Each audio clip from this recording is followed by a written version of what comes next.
satisfied, and we will not think what we didn't get, but we will be grateful for what we got. Right. Good, thank you. Online? Wait, Krishna Mataji. Prabhuji, I like this point very much when you initially mentioned that our main nourishment has to come from Srila Prabhupada's books. The standard menu always remains the same, and because our connection to, because we are members of ISKCON, then our connection to Srila Prabhupada's books has to be there because we are members of ISKCON. And same Srila Prabhupada's books, every time we read, we have newer and newer realizations will come. And Srila Prabhupada says that acting from the 18th verse of the Srimad Bhagavatam, it will take 1 month, that is 18 verses, 18 months, that is equal to 15 years. So we have to actually check ourselves that have I completely understood, Srila Prabhupada's books, and now I can keep it aside, because how I have read Srila Prabhupada's book. So, as Prabhuji mentioned, that gratitude to Srila Prabhupada's books is lost, and the connection to the mission is, cut off. And when we reciprocate with Srila Prabhupada's books, then we get newer and newer realizations. So you said that it's not about information; it is about to increase our surrender to Srila Prabhupada's books, Prabhuji. So this was really very heart touching for me, actually. Good, thank you. Okay. You mentioned about this, how satisfaction has to be searched beyond matter, and that discussion came how motivated devotional service is never satisfying. Correct. Okay, good. Thank you for all your wonderful points. And so now I thought of going back a little to get a little more into depth of Krishna's message. Krishna's words are very inconceivable, and so therefore I thought we could get a little more into depth from the Acharya's commentaries, because Vishnacharya Thakur interestingly gives not only the direct meaning but also a hidden meaning, which was hidden between the lines. As prema is always hidden. In the Chatushloki Bhagavat also, which is the verse talking about the prayojan?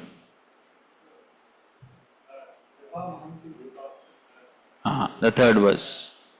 So if you read the verse per se, is there any mention of prema? Only Panchmahabhuti you understand. So just like here, it is very similar to what Krishna is saying here. That verse also is very similar to what Krishna is saying here. There also he says, I am outside and I have entered inside all the elements. Here also he is saying the same thing. Here also he is saying, I am pervading everything, I am outside, I am inside, same thing. So only from the Acharyas, just like in the Chatushloki verse also, only from the Acharyas we can understand that the verse is talking about prema.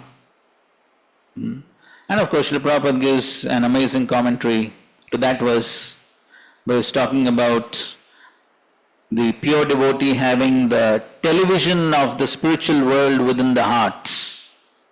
You remember that?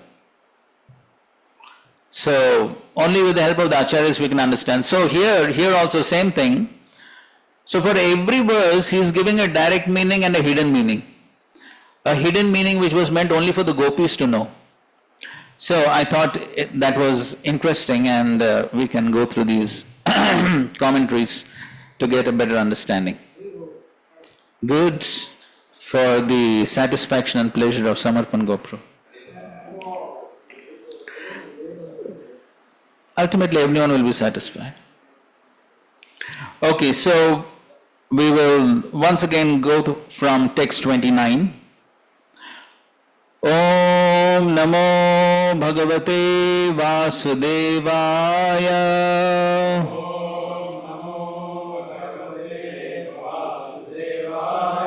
Om Namo भगवते वासुदेवाय।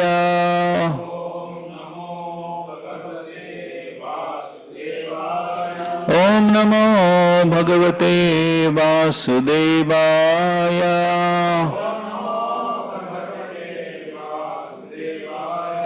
नारायणं नमस्कृत्य नरं चैव नरोत्तमं देवीं सरस्वतीं व्यासं ततो जयमुदीरयेत्। टेक्स्ट 29। श्रीभगवानुवाच भवति नाम वियोगो मे न हि सर्वात्मना क्वचित् यथा भूतानि भूतेषु खं वायुर्निर्जलं महि तथाहं च मनः प्राण भूतेन्द्रिय गुणाश्रयः। The Supreme Lord said, "You are never actually separated from me, for I am the soul of all creation. Just as the elements of nature, ether, air, fire, water, and earth, are present in every created thing, so I am present within everyone's mind, life air, and senses, and also in the physical elements and the modes of material nature." So actually you can see it's very similar to the Chatushloki verse actually. Right. Okay, fine. So let's read this. Okay, somebody can read this. The first message gives instructions on the knowledge, whose purpose is to reveal the unassailable strength of prema to the most intelligent, and to cover the glories of prema. See, So you see that always Krishna wants to hide prema. So prema is the most confidential thing, and so therefore it is don't not for this that volume you reduce. So so prema is always kept very hidden, never easily exposed, and that's the same thing what Krishna wants to do here also. ठीक है, आगे. see, through Uddhav I am teaching the gopis the nectar of knowledge, and that could not extinguish the fire of their love. The fire of their love. Their prema has proven the strongest, because it has rendered useless the Nyaya Yoga taught by me, the Lord of mind and yoga. It is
Did we lose them?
separation. Anticipating that, Krishna says, "O unintelligent girls, I taught you through Uddhava all about prema. How did you conclude that I was teaching about Jnana?" He then proceeds to give another explanation of the present verse which indicates prema, not Jnana. Your separation from me is not in all my forms, but one only, the body, na sarvatmana. Since Atma refers to body, soul, mind and intelligence. Certainly, prema is the very nature of my Atma, and thus my soul, senses, intelligence, all I reside in you. I took one body only, Atma, to Mathura. As well, your senses, intelligence and mind Atma reside with me in Mathura. Only your bodies are situated in Vraja. But all scriptures have said also that I am dependent on prem. I am not independent in my prem. Thus, the separation between you and me, who have a bond of prema, existing only in the separation of our bodies, gives rise to the sentiments of suffering and separation. Prema, now, using that vehicle of separation, desires to increase to the extreme. Thus, even though I have a great longing, how can I immediately bring my body to Vraja?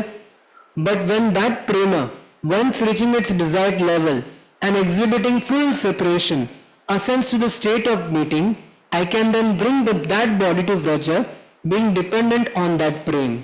In this way, the separation of bodies will disappear. The external meaning of the second part of the verse is as follows.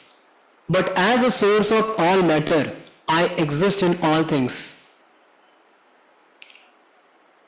As all the elements, earth, water, fire, air and ether, exist in all moving and non-moving creatures, I am the shelter of all, the final cause of all causes, guna and effects, mana. Wherever they exist, I exist. For the gopis, the meaning of this part of verse is as follows. Having taken shelter of the minds, life's airs, intelligences, senses, qualities and words of you who meditate constantly on me with love, I remain there always, appearing in my wonderful form. Okay. So you see that he's giving an inner meaning to the verse. So, though there is a direct meaning, which is where Krishna is basically speaking philosophy, how he is pervading everywhere, he is present in all the elements. So that is what he is speaking. But he is explaining an inner meaning whereby he is, so two parts of the verse he is explaining. So in the first part of the verse, so here,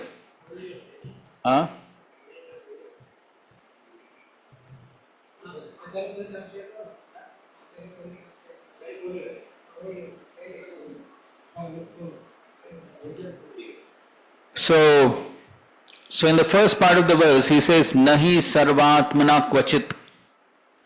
So that is what he's explaining. So he's referring to na sarvatmana. So he's saying that, so that refers to body, soul, mind and intelligence. So my love for you is all pervading. That is what I'm trying to say. So he's trying to say my love for you is present in my body, mind, senses, intelligence. It is all pervading. And so therefore, even though my body is in Mathura and your bodies are in Vrindavan, but actually it is only the bodies, but your remembrance is there with me in my mind, body, intelligence. So that is the meaning of the first part of the verse, as he says, only your bodies are situated in Vraja. And the second part he is saying that having taken shelter of the minds, life airs, intelligence, senses, qualities and words of you always. So similar point, that he's always meditating on the gopis' love, and in that form he is remaining there. So this is the meaning of all pervading. So he's saying I'm all pervading, but the inner meaning is how his remembrance of the gopis, just like the gopis are also always remembering him, so he is also always remembering the gopis. So that's the inner meaning of the verse. And so every verse he gives like that. There's a direct meaning and there is a hidden meaning. 30th verse. आत्मन्येवात्मनात्मानं सृजेहन्मे अनुपालये आत्ममायानुभावेन भूतेन्द्रिय गुणात्मना. By myself I create, sustain and withdraw myself within myself by the power of my personal energy, which comprises the material elements, the senses and the modes of nature. So here again he is explaining that how he does everything, creation, maintenance, destruction, all that he's doing by the power of his energies. So that is a direct meaning.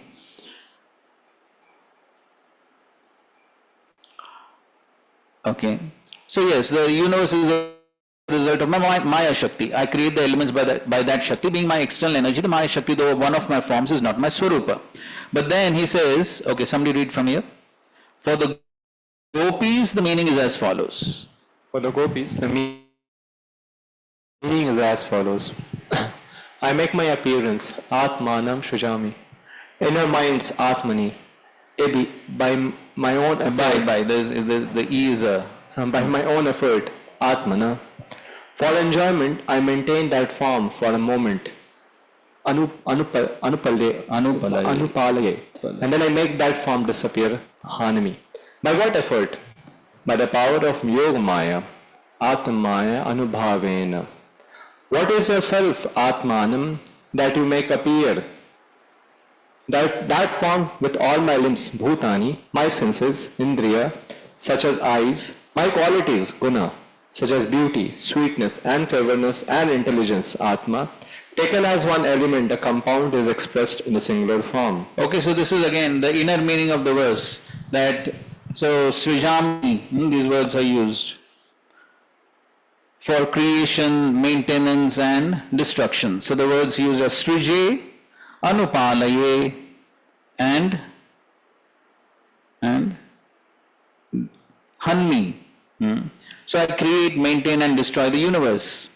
But then an inner meaning he says is, I make my appearance in your minds.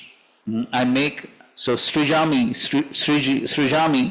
appearance is referring to I make my appearance in your minds by my own effort. So ultimately Krishna only has to give his remembrance. So therefore he says, by my own efforts I appeared in your minds. And for enjoyment I maintain that form. Okay, so ultimately everything is for Krishna's pleasure. So he maintains that form within the gopis' minds. He maintains that form and then I make that form disappear. So this is the aprakat leela. Right? So we were discussing right at the beginning that how Krishna is always present in Vrindavan. Sometimes it is prakat, sometimes it is aprakat. So this is the aprakat leela. So in an aprakat form, so Krishna makes his appearance within the minds by his own efforts, and then he maintains that form, and then even that form disappears, and then there are intense feelings of separation. So then, verse number 31. Atma jnanamaya sushuddho vyatidikto gunanvayah sushupti swapna jagradbhid maya vrittibhir iyate. Being composed of pure consciousness or knowledge, the soul is distinct from everything material and is uninvolved in the entanglements of the modes of nature. We can perceive the soul through the three functions of material nature known as wakefulness, sleep and deep sleep. So here he is explaining that how the soul is different from the gross and the subtle bodies. And so the subtle body goes through these three states of Jagrati, Swapna, Sushupti. They are all the changes within the subtle body, but the soul always remains the same. And so he's basically trying to explain that how he is also always present. Even though there may be changes in the gross body and the subtle body, but he himself always remains. So that is one meaning, and then he explains another. Okay, read this. The first meaning of the verses is as follows. How can the people of this world know your form? My form is beyond the gunas, called the Paramatma, perceived everywhere. I am Paramatma, Atma, knowledge, Jnanamaya, beyond Maya, in other words, Chit, and have no relation with the gunas. Though I am the creator, due to my Achinta Shakti, Shuddha. Though existing within the bodies, I am separate, Vyatirikta. Though I am the controller of the gunas, I have no relation to the gunas. But that Paramatma can be inferred through the material functions of the mind during waking, sleeping and dreaming. Continue. Bhagavatam supports this elsewhere. You can be inferred from the gunas. The Supreme Lord is perceived in all living entities through perception and inference by intelligence. Bhagavatam 2.2.35. The meaning for the gopis is as follows. I, Atma, being full of knowledge, Jnanamaya, though residing in Mathura, I am always conscious of you and never forget you. Though I stay in Mathura, I remain uncontaminated by association with those women, Shuddha. Because, saddened by your sorrow of separation, how could I get pleasure from other women? Thus I remain separate from them, Vyatirikta. For I continue to dwell on your qualities such as beauty and sweetness, Guna Anvaya. Similarly, I can be perceived by you with your mental faculties during sleeping, dreaming and waking states. In deep sleep, you can perceive my general form and qualities as Paramatma. In dreams, you can perceive my particular form and qualities. In waking state, you can perceive me directly. In sweet meetings with you, with laughing and dancing and other pastimes. Okay, so very interesting. So that same verse has a totally different meaning. So he's talking about how he is always conscious. I'm always conscious of you in all states. So that is the hidden meaning, the inner meaning. And though I stay in Mathura, I remain uncontaminated by association with those women. So that was what Radharani was telling, right? She was telling that now you are in Mathura, now you will be satisfied with the ladies of Mathura. Why will you care for simple cowherd girls like us, village girls? So that was Radharani's accusation. And so Krishna is replying to that. And he's saying that though I am in Mathura, I am uncontaminated by the association of those ladies. So that is the meaning of Vyatirikta. I remain separate from them. I am not affected by them. Rather, I am always conscious of you in all states. And so he is conscious of them, and similarly they can also perceive Krishna in all states. So similarly I can be perceived by you with your mental faculties during sleeping, dreaming, waking. Okay, so that's the hidden meaning. So the hidden meaning is only talking of prema, the prema. So externally it appears as if they are verses talking about some jnana, about Krishna's all-pervading aspect. But the hidden meaning is Krishna is simply explaining his prema to the gopis. So, fine. 32. येनेन्द्रियार्थान् ध्यायेत मृषा स्वप्नवद् उत्थितः तन्निरुन्ध्यात् इन्द्रियाणि विनिन्द्र प्रत्यपद्यत. As a person just arisen from sleep may continue to meditate on a dream even though it is illusory, so by the agency of the mind one meditates on the sense objects which the senses can then obtain. Therefore, one should become fully alert and bring the mind under control. Okay, so he's saying that the mind will continue to meditate on the sense objects, so therefore the mind should be under control. So of course, from an external viewpoint, we cannot make out anything about prema. But then there are hidden meanings. Okay, now read this. 32. Jnana Yoga bears fruit when the mind is restrained. This verse deals with restraining the mind. By the mind, a man in waking state meditates on material objects. In dream as well, by mind he meditates on dream objects, even though they are false. Thus mind and the senses should be restrained. The careful person, Vinidra, acting in this way, gain knowledge.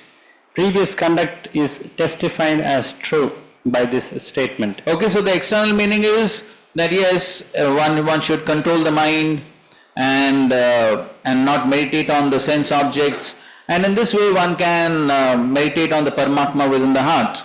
So that is the meaning. Okay, now there is an inner meaning. Good. For the gopis, the following meaning is given. Waking from a swooning condition, a person like you rejects the mind which dwells on objects of the senses such as seeing and touching me, tasting the nectar of my lips and embracing me, which though real because they come from my actual appearance in this world, appear false as in a dream state.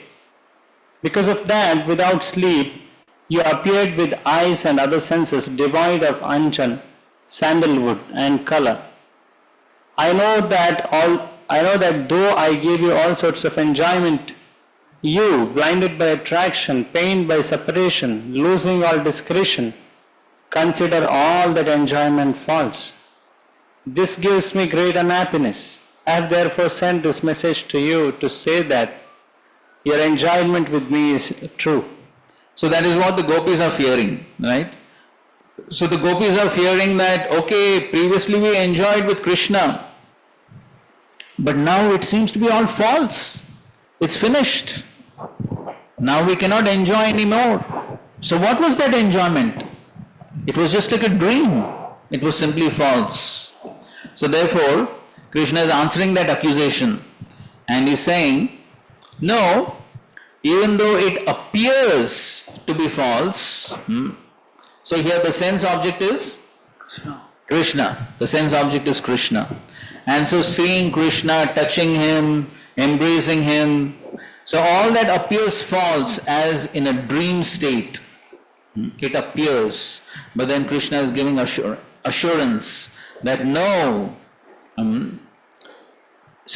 I know that though I gave you all sorts of enjoyment, you blinded by attraction, pained by separation, losing all discretion, consider all that enjoyment false. So it is only because of pain and separation that you are considering all that false. But actually your considering that false gives me great unhappiness. I have therefore sent this message to you to say that your enjoyment with me is true, it is not false. Just like in a dream state, yes, that is false, but this is not false. This is true enjoyment. So the gopis give enjoyment to Krishna, Krishna gives enjoyment to the gopis, and that is true. It is not simply a dream. So that is what he is trying to say. Okay, maybe we'll just read from here. All the methods in the scriptures have as their purpose control of mind. That is the import of this verse. The final subject of the Vedas is control of mind, Ashtanga Yoga, the discrimination of soul and non-soul, Sankhya. Though they have different methods, they all lead to control of mind, just as all rivers lead to the ocean. For the gopis, the meaning is as follows. Just as by control of mind, one can pass over the middle ocean, so you can pass over the pain of separation from me by mind control. That is because the uncontrolled mind makes you think that association with me, which is actually true, is false. The meaning of the words is the same in both these interpretations. Okay, so here also is making a similar point. So, because of pain of separation, the gopis are thinking that the association with Krishna is false. But he's saying, no, that's not false. You're thinking it to be false is due to your uncontrolled mind. Because of that, you're thinking that association with me is false. But it is false, it is actually true. So, 34, just one second. 34, what's the translation here?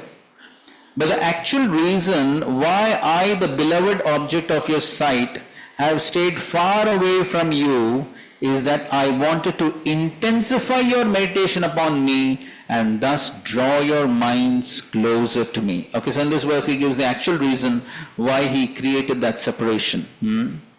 Okay, fine. Now let's read this. O Uddhav, by this news, you have double our pain. What can we say about messengers who are ignorant of time, place and person? What can we say about you, who have no sense of discretion? You have brought this burden of Brahmagyan this far, but who will buy it in Vraja? Can the gopis, who from birth have been drinking the nectar of Krishna's beauty, now drink the bitter juice of Brahmagyan? In the time of great famine, better that the women give up their lives and starvation than eat grass. Here it is grateful. This Brahmagyan is certainly medicine for the sickness of the material existence, lying in the hearts of the great saintly physicians. But can it be the cure for the great sickness of Krishna Prem? Did those doctors ever research this disease? Learning the scriptures on diagnosis and cure from Sandipani Muni, Krishna has taught you and sent the medicine to relieve the fever of Prem. You can now be our messenger. Take this medicine and go back to its center. Drinking it, he will extinguish his fever of Prem for us. Make him drink it so that no trace of fever remains. But may our fever from Prem remain for 100 births. We will not touch that medicine. Is it possible for the torrents of water that could extinguish the forest of fire to extinguish the fire of lightning bolt? If you find within his message something a little favorable to us, is that his intention or is it just an accident? We have no faith in him. When the gopis began to speak in this angry mood, Uddhav spoke to them.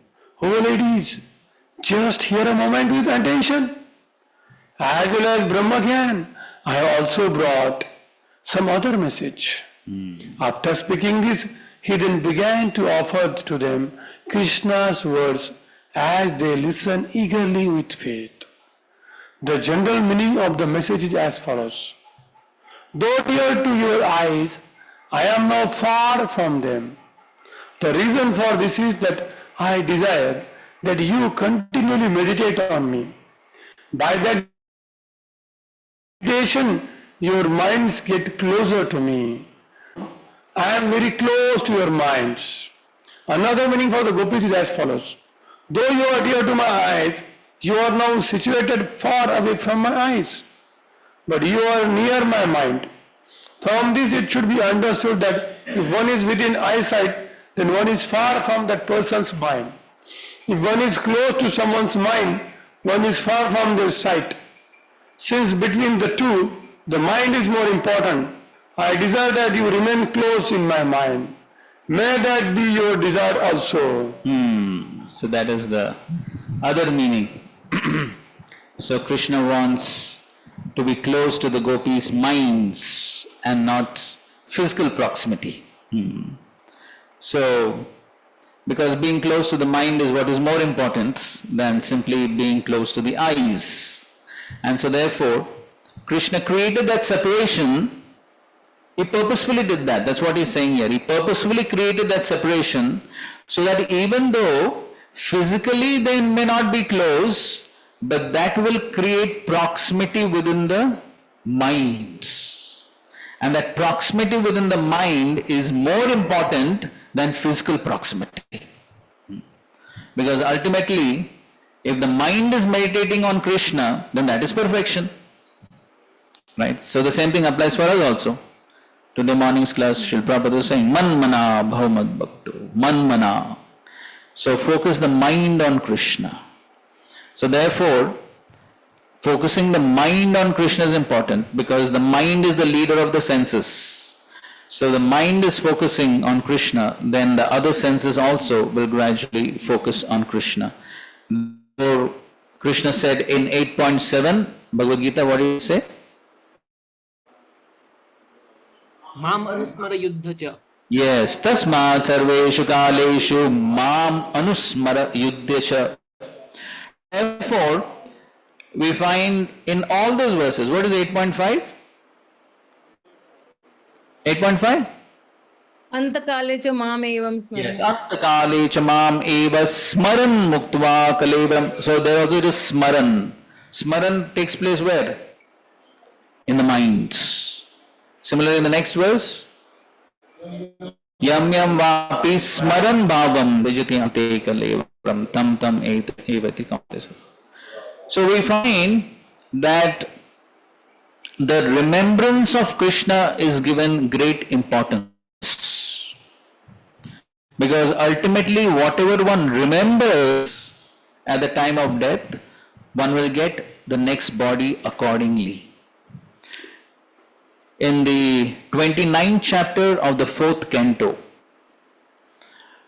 where Narad Muni is explaining his Puranjan allegory to King Prachin Barishat, there we find that Narad Muni is elaborately explaining the power of the subtle body and how important it is for one to transform the subtle body. And therefore, Krishna consciousness is not simply about external engagements. It is important to invest one's consciousness in those activities, because it is ultimately the transformation of consciousness that is what is going to determine one's next body. So, on that point, I would just like to read something from the 4th canto. And this is important because in the early days of our Krishna consciousness, we may be more on the external platform and more in the mode of trying to accomplish various services, and that is good and important. But at least as we progress, then one should try to focus not only on the external engagement or the performance of the activity, but one also needs to focus on where my consciousness is. And if we carefully study, even in Lord Kapila's teachings in the 3rd canto, what is it that determines the hierarchy of living entities? Lord Kapila speaks about hierarchy of living entities, correct? What is it that determines this hierarchy? Yes, it is that consciousness that determines. And so therefore, as we progress, then what we need to transform is that consciousness. And it's not simply about external accomplishments.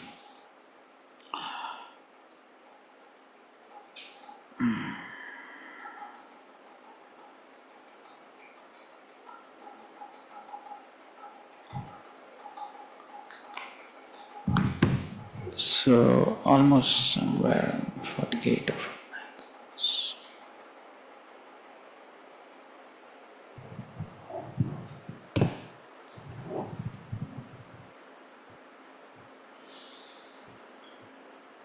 So here he's talking about those who are less intelligent, they accept Vedic ritualistic ceremonies as all in all. Okay, so that's a low level of consciousness. This is 48. 429, 48.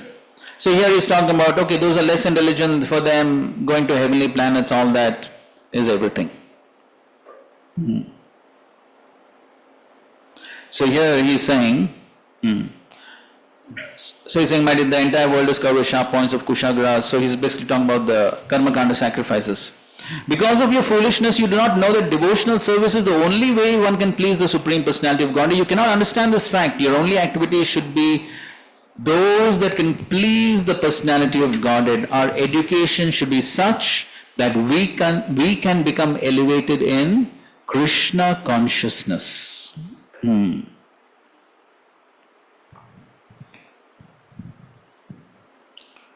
So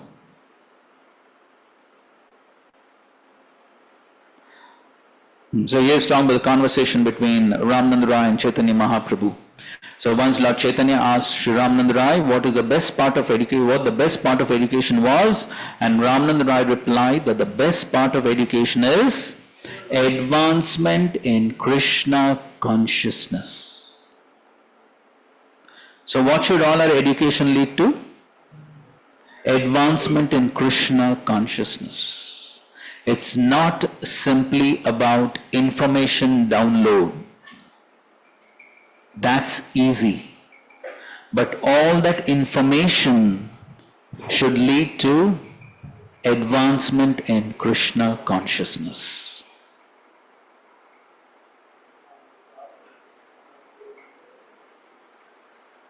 So here he's saying, one who's engaged in devotional service is not the least fear in material existence. This is because the Supreme Personality of God is the super soul and friend of everyone. One who knows the secret is actually educated, and one thus educated can become the spiritual master of the world. One who is an actually bona fide spiritual master, representative of Krishna, is non-different from Krishna.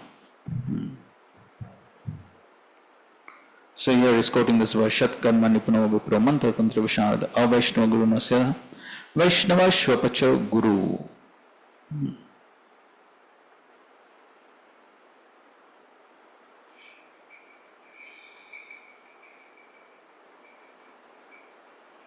Okay, and then he's giving the Narmada is giving this analogy of the deer and all that.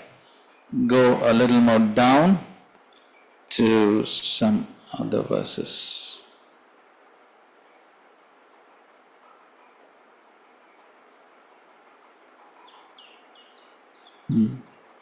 Right. Now the watch. Now, this is an important section. The great sage Narad continued, the living entity acts in a gross body in this life. This body is forced to act by the subtle body composed of mind, intelligence and ego. You want to know the verse number? 60. Right, this is 60. After the gross body is lost, the subtle body is there to enjoy or suffer. Subtle body always remains along with the soul. Thus there is no change.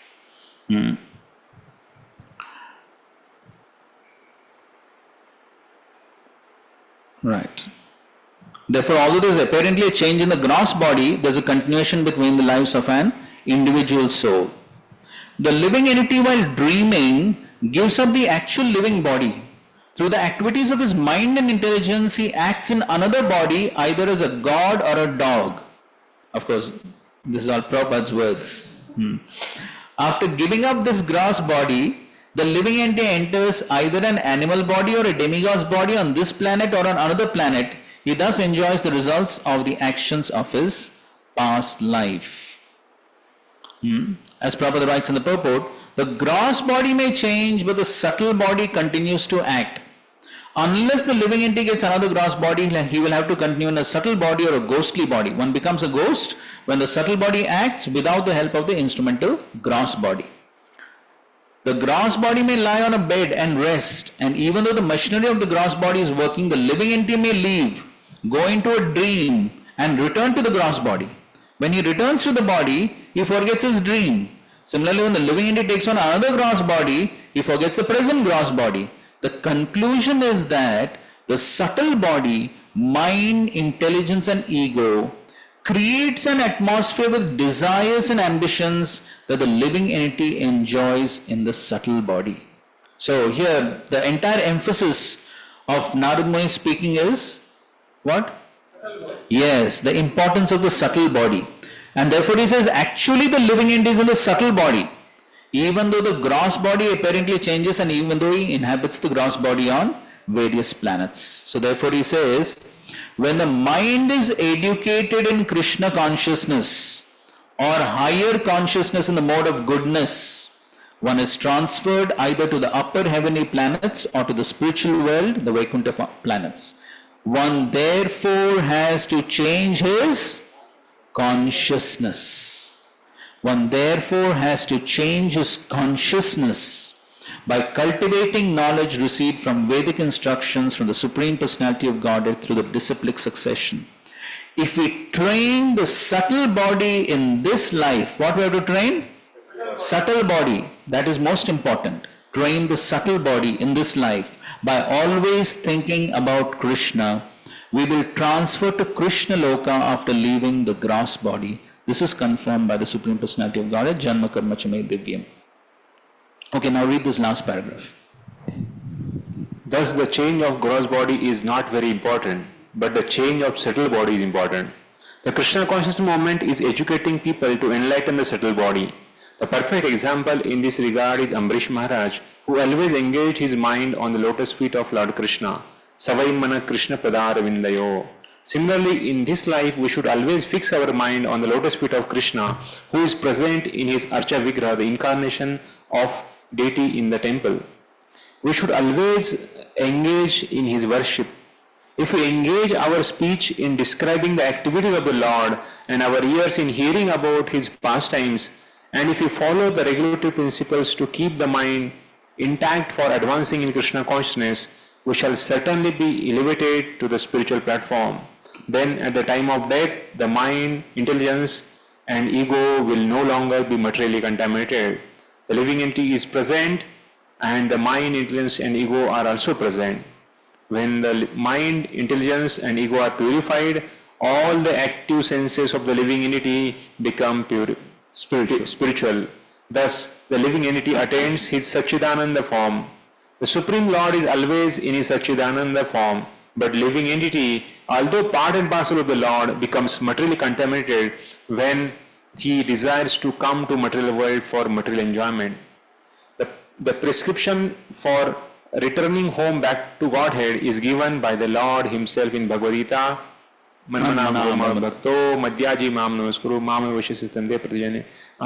Yes, so this is the prescription for returning home back to Godhead. Prescription. Right, so here the gopis are also talking about doctors and prescription and medicine. So, so here Prabhupada is giving the prescription for returning home back to Godhead. And so the important point is that how the subtle body needs to be purified, that is the consciousness that needs to be elevated. So that's the important point. Yes, matta smritir jnanam apohanam cha. Okay, fine. So that's what I wanted to show. This is also a very interesting purport actually. Okay, read this purport. This is 63. There is an English proverb that says, Okay, we'll read the translations.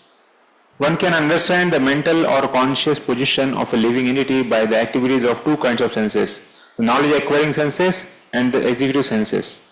Similarly, by the mental condition or consciousness of a person, one can understand his position in the previous life. This is something which is very relevant for all of us. By the mental condition or consciousness of a person, one can understand his position in a previous life. And in other words, he says, by the consciousness now, one can understand what will be one's future body. Okay? There is an English proverb that says, the face is the index of the mind. If one is angry, his anger is immediately expressed in his face. Similarly, other mental states are reflected by the actions of gross body. In other words, the activities of the gross body are reactions of the mental condition. The mind's activities are thinking, feeling and willing. The willing portion of the mind is manifest by the activities of the body. The conclusion is that by the activities of the body and senses, we can understand the condition of the mind. Okay, so by the activities of the body and senses, we can understand the condition of the mind, because the mind is controlling all the senses. So how the body is acting, senses are acting, whether one is, how one is reacting to various situations, whether one is getting angry, whether one is able to control the anger. So how one's gross body and senses are acting shows the mental condition. Okay, and that mental condition shows my consciousness in the past life. Okay. The condition of the mind. The condition of the mind is affected by the past activities in the past body. When the mind is joined with a particular sense, it immediately becomes manifest in a certain way. For instance, when there is anger in the mind, the tongue vibrates so many maledictions. Similarly, when the mind's anger is expressed to the hand, there is fighting. When it is expressed to leg, there is kicking. Okay, so the senses are acting. Why? Mind is. Because of the mind. There is anger in the mind, then it manifests through the body. There are so many ways in which the subtle activities of the mind are expressed through the various senses. The mind of person in Krishna consciousness also acts in a similar way. The tongue chants Hare Krishna Mahamantra, hands are raised in ecstasy, and legs dance in Krishna consciousness. These symptoms are technically called Ashtasattvika Vikar. Sattvic Vikar is transformation of the mental condition in goodness or sometimes transcendental ecstasy. Okay, so it's very similar. So when there are emotions in the mind, the emotions in the mind are expressed through the body. Right? Even in material condition. So Prabhupada has explained, when there's anger in the mind, then the anger is expressed through the body in different ways. So similarly, when there is sadness in the mind, that is also expressed through the body. Okay, so person is morose, tears in the eyes. So that the emotion in the mind gets expressed through the body. Therefore, Prabhupada began the purport by saying, face is the index of the mind. And unfortunately, that is something one can never hide. How much ever one tries to hide, the emotions which are there in the mind automatically get expressed through the body. Very difficult to hide. And so similarly, when there are transcendental emotions in the mind, then those emotions also get expressed through the body. And therefore, when those mind, they actually overwhelm the person. So it's like when a person is sad, then a person tries to control, correct? He tries to control his emotions, he tries to control his tears. But what happens when the sadness is too much? He cannot control, then automatically the tears start flowing out. Same thing happens on the spiritual platform also. So on the spiritual platform also, the purified devotee who experiences transcendental ecstasy, he also tries to control his emotions. But when those emotions become overwhelming, then those Ashtasattvika Vikar, the transcendental emotions, the transcendental manifestation of the emotions within the mind are manifest through the body. The principle is the same. One is material, other is spiritual. But the important point is that how the subtle body plays a very important role in one's development of consciousness. That is the important point. And all these verses are actually very interesting. And all these are to explain the power of the subtle body. So here he's saying sometimes we suddenly experience something that was never experienced in the present body by sight or hearing. Sometimes we see such things suddenly in dreams. So all this is because of the mind. A few important sentences we'll read. So he's giving examples of sometimes one dreams that one is flying in the sky, although we have no experience of flying. This means that once in a previous life, either as demigod or astronaut, we flew in the sky. The impression is there in the stockpile of the mind, and it suddenly expresses itself. So whatever we see in the mind, whatever we dream, whatever experience we have, it is all because of some impression which has been stored in the mind. And how many impressions are stored? Stockpile, Prabhupada says, stockpile. There is a whole stock. But the wonderful thing of this stock is what? It is all subtle. So at least in mobile and all, how many images can you store? At a certain point it will get full. Right? But in this case, there is no limit because this is on the subtle platform. So there is no limitation. unlimited photos are stored, unlimited impressions, and when what will come up, nobody knows. So it gives an example. It is like fermentation taking place in the depths of water, which sometimes manifests itself in bubbles on the water's surface. Sometimes we dream of coming to a place we have never known or experienced in this lifetime. But this is proof that in a past life we experienced this. The impression is kept within the mind and sometimes becomes manifest either in dream or in thought. The conclusion is that, the conclusion is important. What is the conclusion? The mind is the storehouse of various thoughts and experiences undergone during our past lives. Thus, there is a chain of continuation from one life to another, from previous lives to this life, and from this life to future lives. This is also sometimes proved by saying that a man is a born poet, a born scientist, or a born devotee.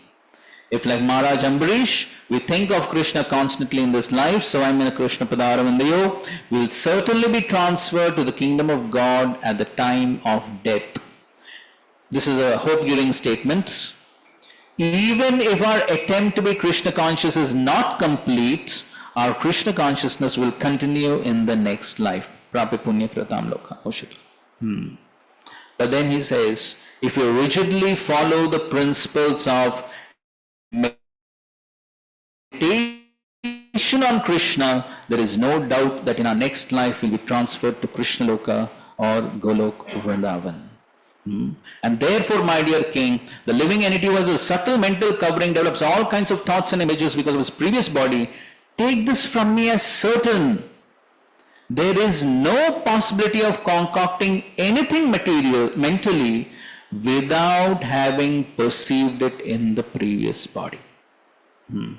So all these are very important points to understand that how the subtle body is very important.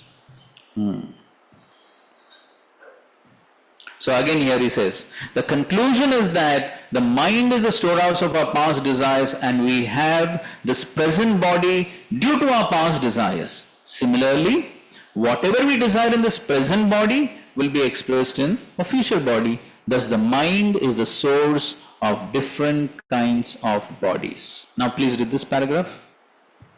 If the mind is purified by Krishna consciousness, one will naturally in the future get a body that is spiritual and full of Krishna consciousness. What has to be purified?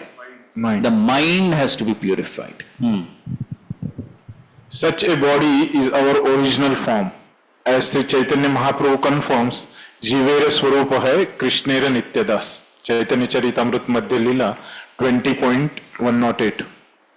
Every living entity is constitutionally an eternal servant of Krishna. If a person is engaged in the devotional service of the Lord, he is to be considered a liberated soul even in his life. This is confirmed by Srila Rupa Goswami.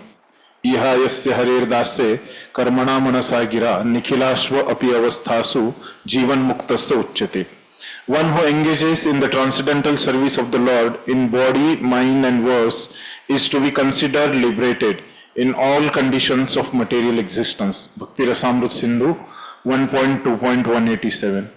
The Krishna consciousness movement is based on this principle. We must teach people to absorb themselves always in the service of the Lord because that position is their natural position. One who is always serving the Lord is to be considered already liberated.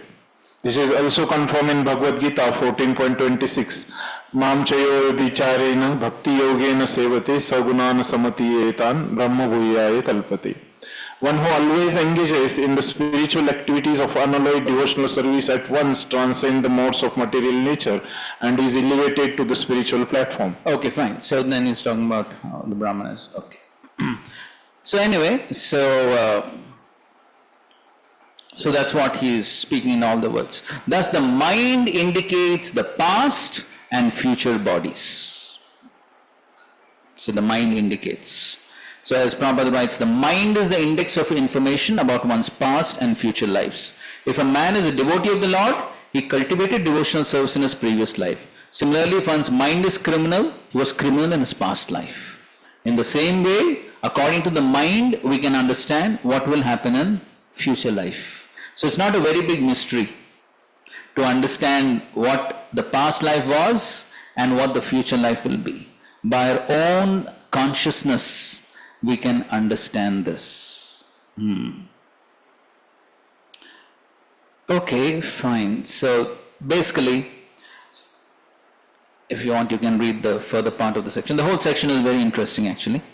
But in any case, so coming back to the subject matter of Krishna's message. So Krishna is saying that it is better that I be far away and your mind is focused on me. If I am close to you, your mind may not be focused on me. But if I am far away, your mind will be focused on me. Therefore, I went away. That is what he is indicating in this verse number 34. And that is what the Lord wants to say in this verse. Okay, fine. So that's the essential message. And that's what in the next verse also he indicates the same point. When her lover is far away, woman thinks of him more than when he's present before her. So that is what Krishna wanted to do. He wanted to keep himself away so that the gopis can think of him in a more intensified way. And that's in the verse 36 also he's saying the same thing. Mayyavesha manakritsnam vimukta shesha vrittiyat anusmarantyo mam nityam achiran mam upeshyata. Because your minds are totally absorbed in me and free from all other engagement, you remember me always, and so you will very soon have me again in your presence. Okay, so Mai Avesha Mana Kritsnam. You remember any other verse which also begins with Mai Avesha? Which verse is that? Mai Avesha. 12.8. Okay.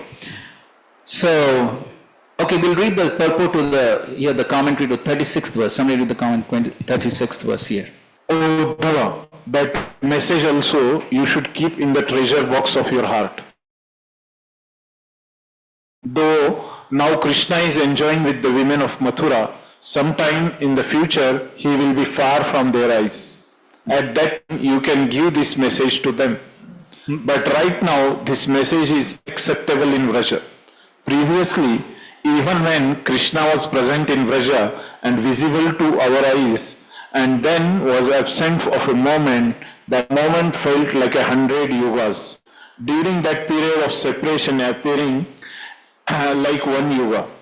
The gopis would have brought Krishna near with their mind thousands and thousands of times.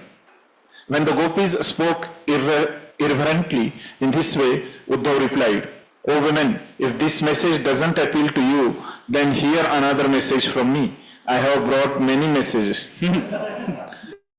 Then he distributed Krishna's words.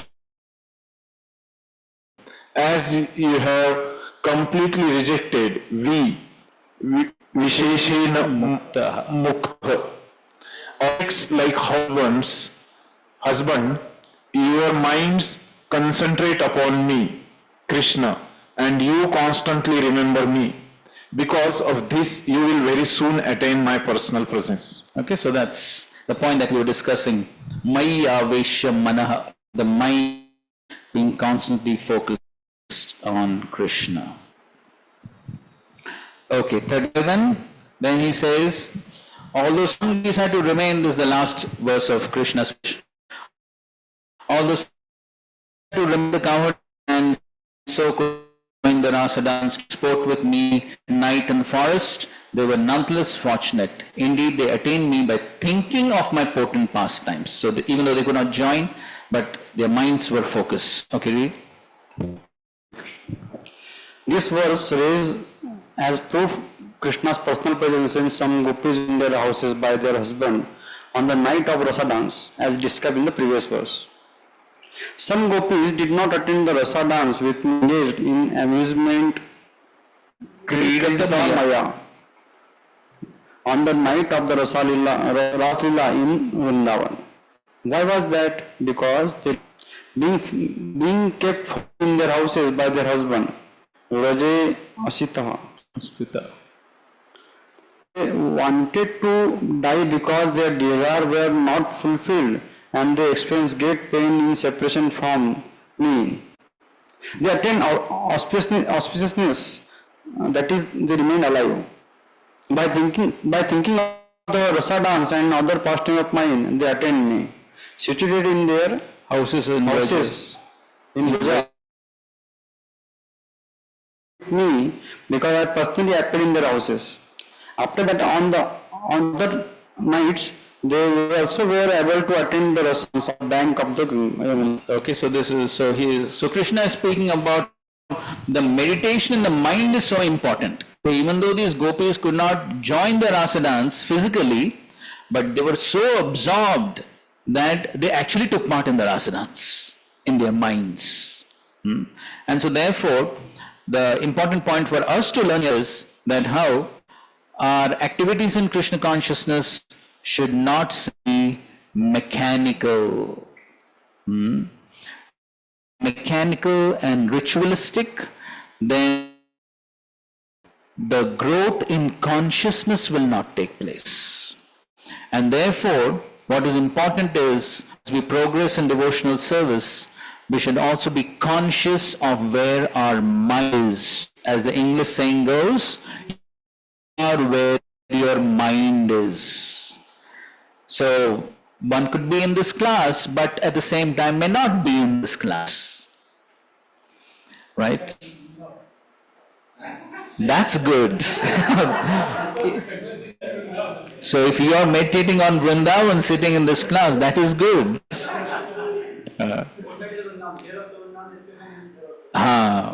So that is good.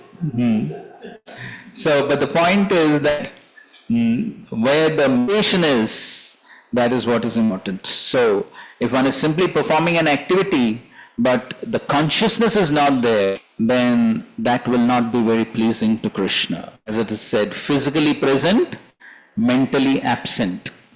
So, that's what Krishna is saying here. Krishna is saying, I purposefully separated myself on a physical platform so on the mental platform I could actually be closer. That's the ultimate message that he's giving. Okay, fine. So that was the message. And then Hare Krishna. Shukdev Goswami.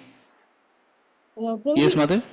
even the teacher actually, I feel that the teacher also drags the mind of the student into thinking about Krishna. I mean, at least in your class, I feel that we are dragged to Vrindavan and we are forced to think because the way you actually, give the classes and we are wrapped in attention in your class, not a minute of diversion here and there. Is it that way also, Prabhuji? That is your good quality, that you are controlling your mind to think of Krishna. What power do I have over your mind? I have no power.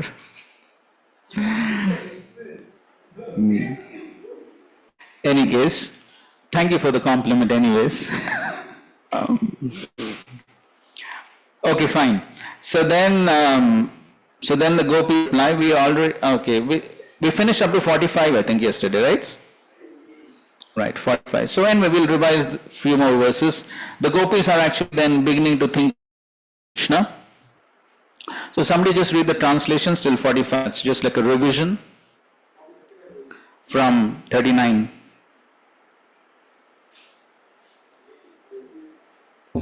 Hare Krishna. The gopis said it is very good for.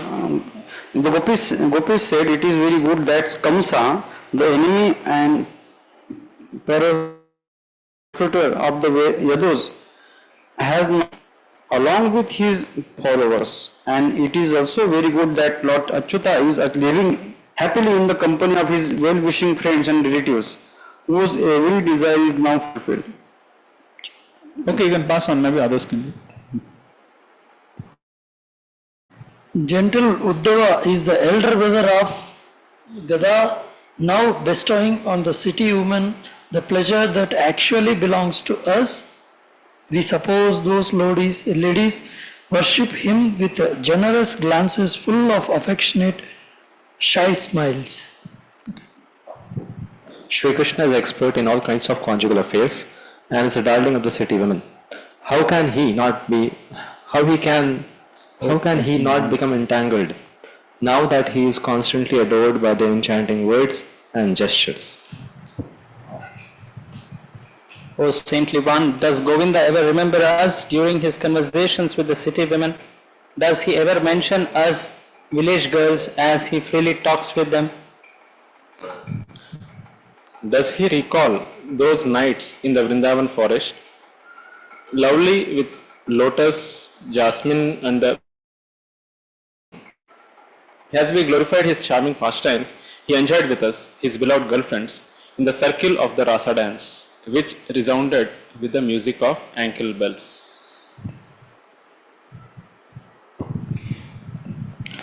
Will that descendant of Dasara return here and by the touch of his limbs bring back to life those who are now burning with the grief he himself has caused? Will he save us in that way?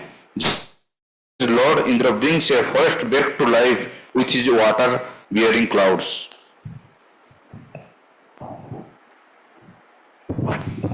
But why should Krishna come here after winning a kingdom, killing his enemies and marrying the daughters of the kings? He is satisfied there, surrounded by all his friends and well-wishers. Okay, so that is where we had reached yesterday.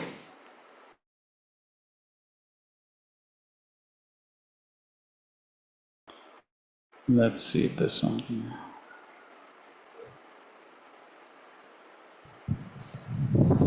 So here the gopis are thinking that Krishna has now become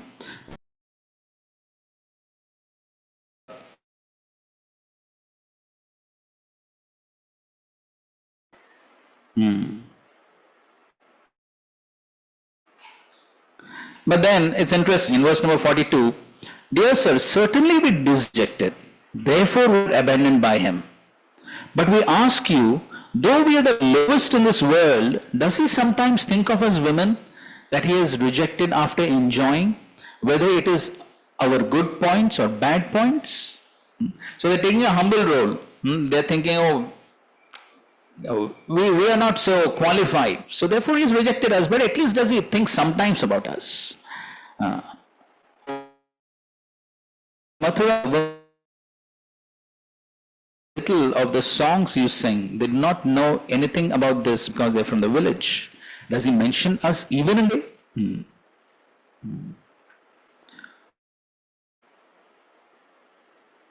Okay, read the 43rd one. Purport, na? Normal. This commentary here. Vishwanath Chakravarti. Okay. Oh dear gopis, what is the use of criticizing Krishna and the woman of Mathura with crooked words? Why don't you instead speak about other people's good qualities? By our misfortune, Krishna may forget us, but how can he forget the place where he lived? In this way, some gopis speak while crying.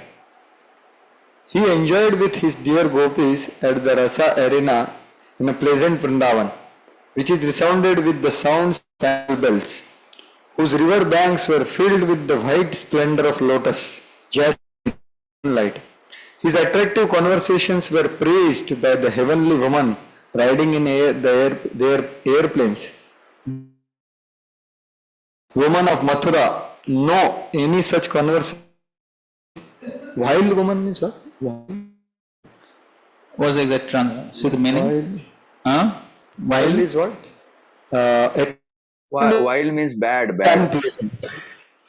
Extremely unpleasant. Okay. Wicked, morally bad. Yes.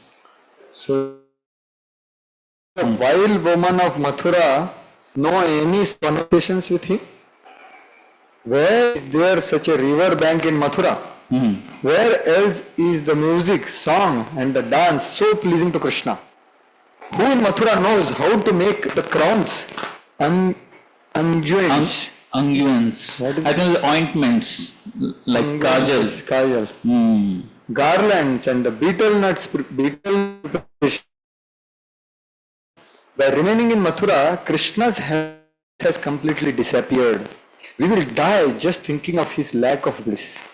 If there were some woman in Mathura like us who could please him, then he could enjoy with her dancing, playing the flute and other pastimes.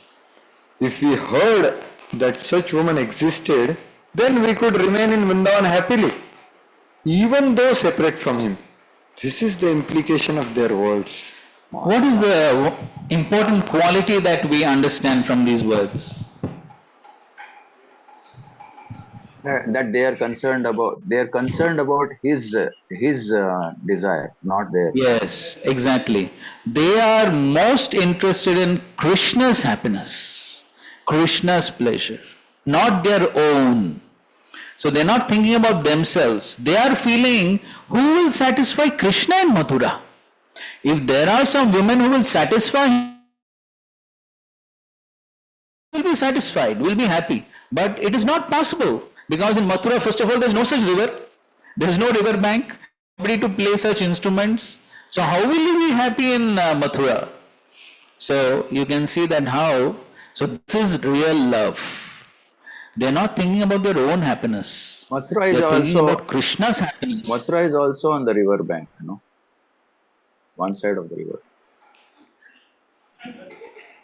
Maybe, but not like we're in Vrindavan. Okay. Oh. But there is a sense of, when you read this, there is a sense of this, this thing that, yeah, it's okay, you enjoy, what about us? Like that sort of feeling also comes, that, and maybe that is the simplicity of the village ladies Okay, and the fine. intense So love. we'll take a break and continue. Hare Krishna.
Okay, so let's continue.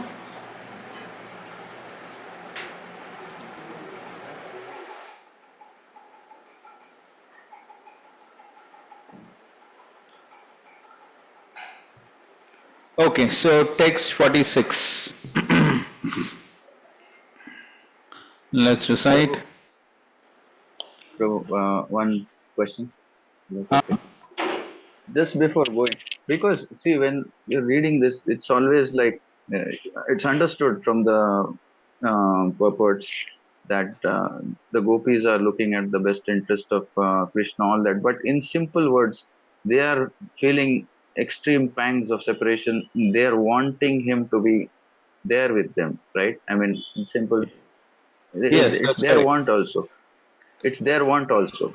Clearly, it's Yes, not that they are behaving better than the best or something like that, too good to be true. That there is that transcendental envy, transcendental greed. That aspect is also there, correct? right. That is there, but ultimately they are interested only in pleasing Krishna. So their Yes, yes. desire, Okay. their desire to be with Krishna is also to please him only. Uh-huh. We had discussed this point before also. Otherwise, they could Yeah. have gone to Mathura from Vrindavan. Why did they not go? They Because could. he did not know. He, Yes, may have because felt. yes, because Krishna didn't call them. Krishna didn't desire them to be there. Uh-huh. So ultimately, they are interested only in pleasing Krishna. Mm-hmm. Okay, So Prabhu. the feelings of Yes. separation are there. They want to be with Krishna, but ultimately that is only for the purpose of pleasing Krishna. Yes. Yes. Yes, Prabhu. Right. That is prema. There's no selfishness there. Okay, fine. 46. किम अस्माभिर्वनौकोभिर् अन्याभिर्वा महात्मनः श्रीपतिराप्तकामस्य क्रियेतार्थ कृतात्मनः. The great soul Krishna is the lord of the goddess of fortune, and he automatically achieves whatever he desires. How can we forest dwellers or any other women fulfill his purposes when he is already fulfilled within himself? Okay, so here they are saying he is aptakamasya, his desires are already fulfilled, and so therefore they're calling him Mahatmana, his exalted personality. 46. He is a great personality. He can fulfill all his desires on his own. He is completely satisfied. He is completely fulfilled. And he has Shri. He is goddess of fortune. So what is the use of us for him? Purport. Although the gopis lamented that Krishna was associating with the city women in Mathura, they now realize that as the absolute personality of Godhead, he has no need for any woman. It is out of his causeless mercy that he awards his association to his loving devotees. Okay, 47. Param saukyam hi nairashyam svairini apyaha pingala tajjanati namna krishne tatapya asha duratyaya. Indeed, the greatest happiness is to renounce all desires, as even the prostitute Pingala has declared. Yet even though we know this, we cannot give up our hopes of attaining Krishna. So they are saying, what is the use of desiring to attain Krishna? It's never going to come true. Better give up the asha only.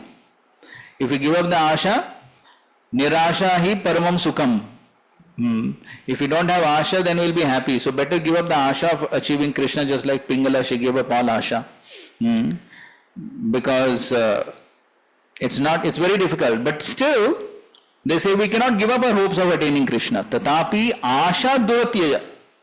That giving up that asha is duratyaya. That giving up that asha of attaining Krishna, that itself is very difficult. So as he says here, therefore you should give up all hopes of attaining him. But we cannot give him up.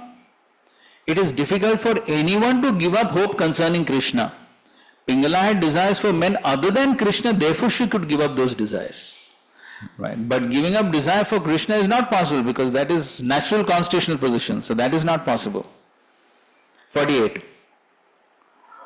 Dukkotsahetas santyaktum uttama shloka samvidam annichatopi yasya shrir angana chavati kvachit. Who can bear to give up intimate talks with Lord Uttama Shloka? Although he shows no interest in her, Goddess Shri never moves from her place on his chest. Okay, read this.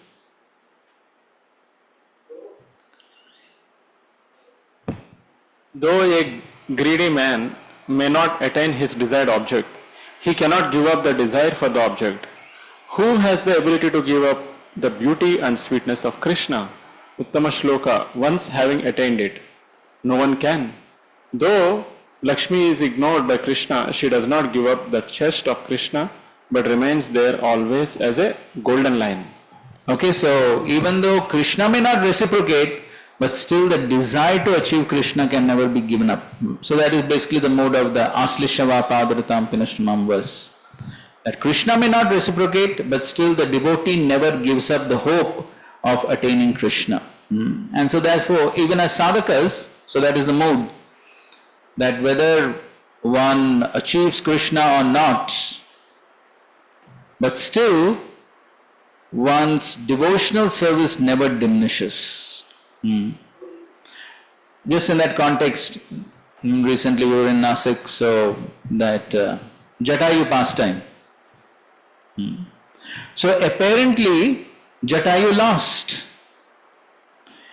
Neither could he save Sita, nor could he save his own life. So apparently it was total failure. Correct? Total failure. Nothing was achieved. But yet, because there was sincere endeavor on the part of Jatayu, Lord recognized that and rewarded that. So again, as we were discussing yesterday, the same mode of gratitude. So Lord Ram was grateful for Jatayu's endeavor. And so therefore, sometimes as sadhakas, we may also get into a sort of achiever's mode. What can I achieve and show to the world? But it's not just about achievements. Achievements may be there or may not be there. But what Krishna is most pleased is with the sincere endeavor. What is the sincere endeavor that the devotee is making? And so therefore here we find in the lives of these exalted devotees, they are not so much concerned how much Krishna will reciprocate with them, but that is immaterial. Whether Krishna reciprocates with them or not, they are ready to continue their devotional service, even if they are ignored by Krishna. So therefore, what is important is that we get out of that fruitive mentality where we are always thinking about what will be the fruits, what will be the results. And then sometimes we think that achievement of the results itself is success in devotional service, but that may not always be the case. But then what is really more important is what is my consciousness and what are my endeavors to please Krishna. And that's what they're saying over here. So it appears as if it's a hopeless condition, as if Krishna will never come. But still, just like Lakshmi is ignored by Narayan, but still she continues her service. So similarly, even though it appears as if Krishna is not going to reciprocate with them, but still their desire to achieve Krishna and their desire to please him does not diminish. That is the standard of devotional service. You had something to say? I heard that there is no such, there may not be so much active. Little bit separation will be there in spiritual world, but because Krishna is always present there. So here, but as we see in Sikshashtakam at last verse, Chaitanya Prabhu says that Ashishva Padaratam, Vinashtumam. But I've heard also from this some speaker that in spiritual world actually Krishna does not leave his devotees, he is always there. So then this kind of feeling which we hearing, so they are feeling absence of Krishna. So it's not there. So I'm just asking. But here also Krishna is not left. No, he has left, no? No, he is not left. He's there in the Paramatma form in the mind. We read this right on the first day. Right in the beginning, Prabhupada clarifies this, if you remember. Right in the beginning of chapter 46. Prabhupada writes here, many devotees have tried to make adjustments to Krishna's being away from Vrindavan because according to expert opinion, Krishna, the original Supreme Personality of Godhead, never goes even a step out of Vrindavan. He always remains there. The explanation of expert devotees is that Krishna was actually not absent from Vrindavan. Prabhupada is writing? Hold on. He was actually not absent from Vrindavan. He came back with Nanda Maharaj as promised. But he remained in uppercut form. He did not remain. Yes, so that's what Prabhupada is explaining. When Krishna was starting for Mathura on the chariot driven by Akrura and the gopis were blocking the way, Krishna assured them that he was coming back just after finishing his business in Mathura. He told them not to be overwhelmed and in this way pacified them. But when he failed to come back with Nanda Maharaj, it appeared that he either cheated them or could not keep his promise. Expert devotees, however, have decided that Krishna was neither a cheater nor a breaker of promises. Krishna, in his original identity, returned with Nanda Maharaj and stayed with the gopis and Mother Yashoda in his bhava expansion. Krishna and Balaram remained in Mathura not in their original forms but in their expansions as Vasudev and Shankarshan. The real Krishna and Balaram were in Vrindavan in their bhava manifestation, whereas in Mathura they appeared in the Prabhava and Vaibhav expansions. This is the expert opinion of advanced devotees of Krishna. Externally, however, they were absent from Vrindavan. Therefore, when Nanda Maharaj was preparing to return to Vrindavan, there was some discussion between him and the boys concerning how they could live in separation.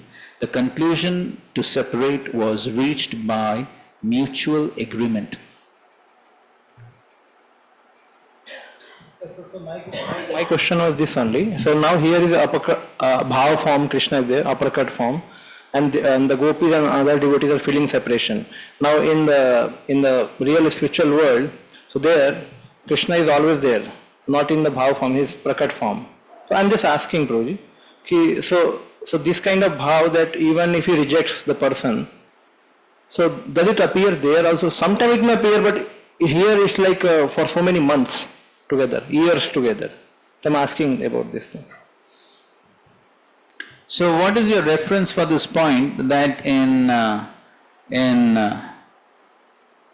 Golok Vrindavan, Krishna doesn't perform this pastime of separating himself? So what is your reference?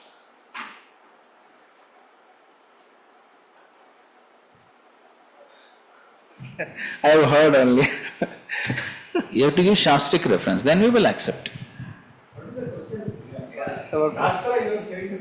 My question is... Yeah, the Pandit is there, so My question is, here the gopis are saying even though goddess of fortune is neglected by Krishna, ignored by Krishna, still she never leaves the position of the chest of Krishna. Always there is the golden hair.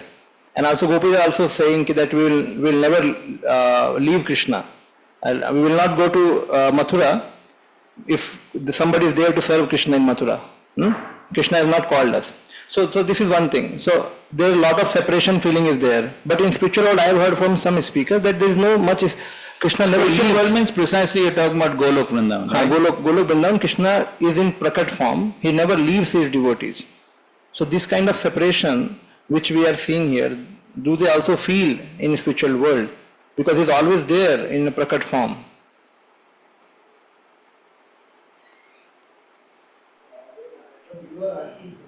So that I'm asking a counter question. So my counter question is, what is your Shastric reference for this statement?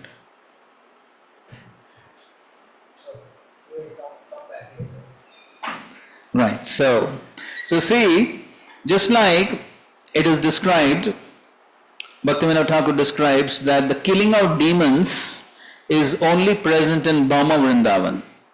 Correct? These pastimes of killing demons do not take place in Golok Vrindavan. So does it mean that those pastimes do not take place at all? No, they take place. Yes. But the actual killing of demons is not there, but still there is the excitement of the pastime. The excitement of the pastime is there. So they understand that the demon is coming and then they get prepared and all that, and so the excitement of the whole pastime takes place, though the actual killing does not take place.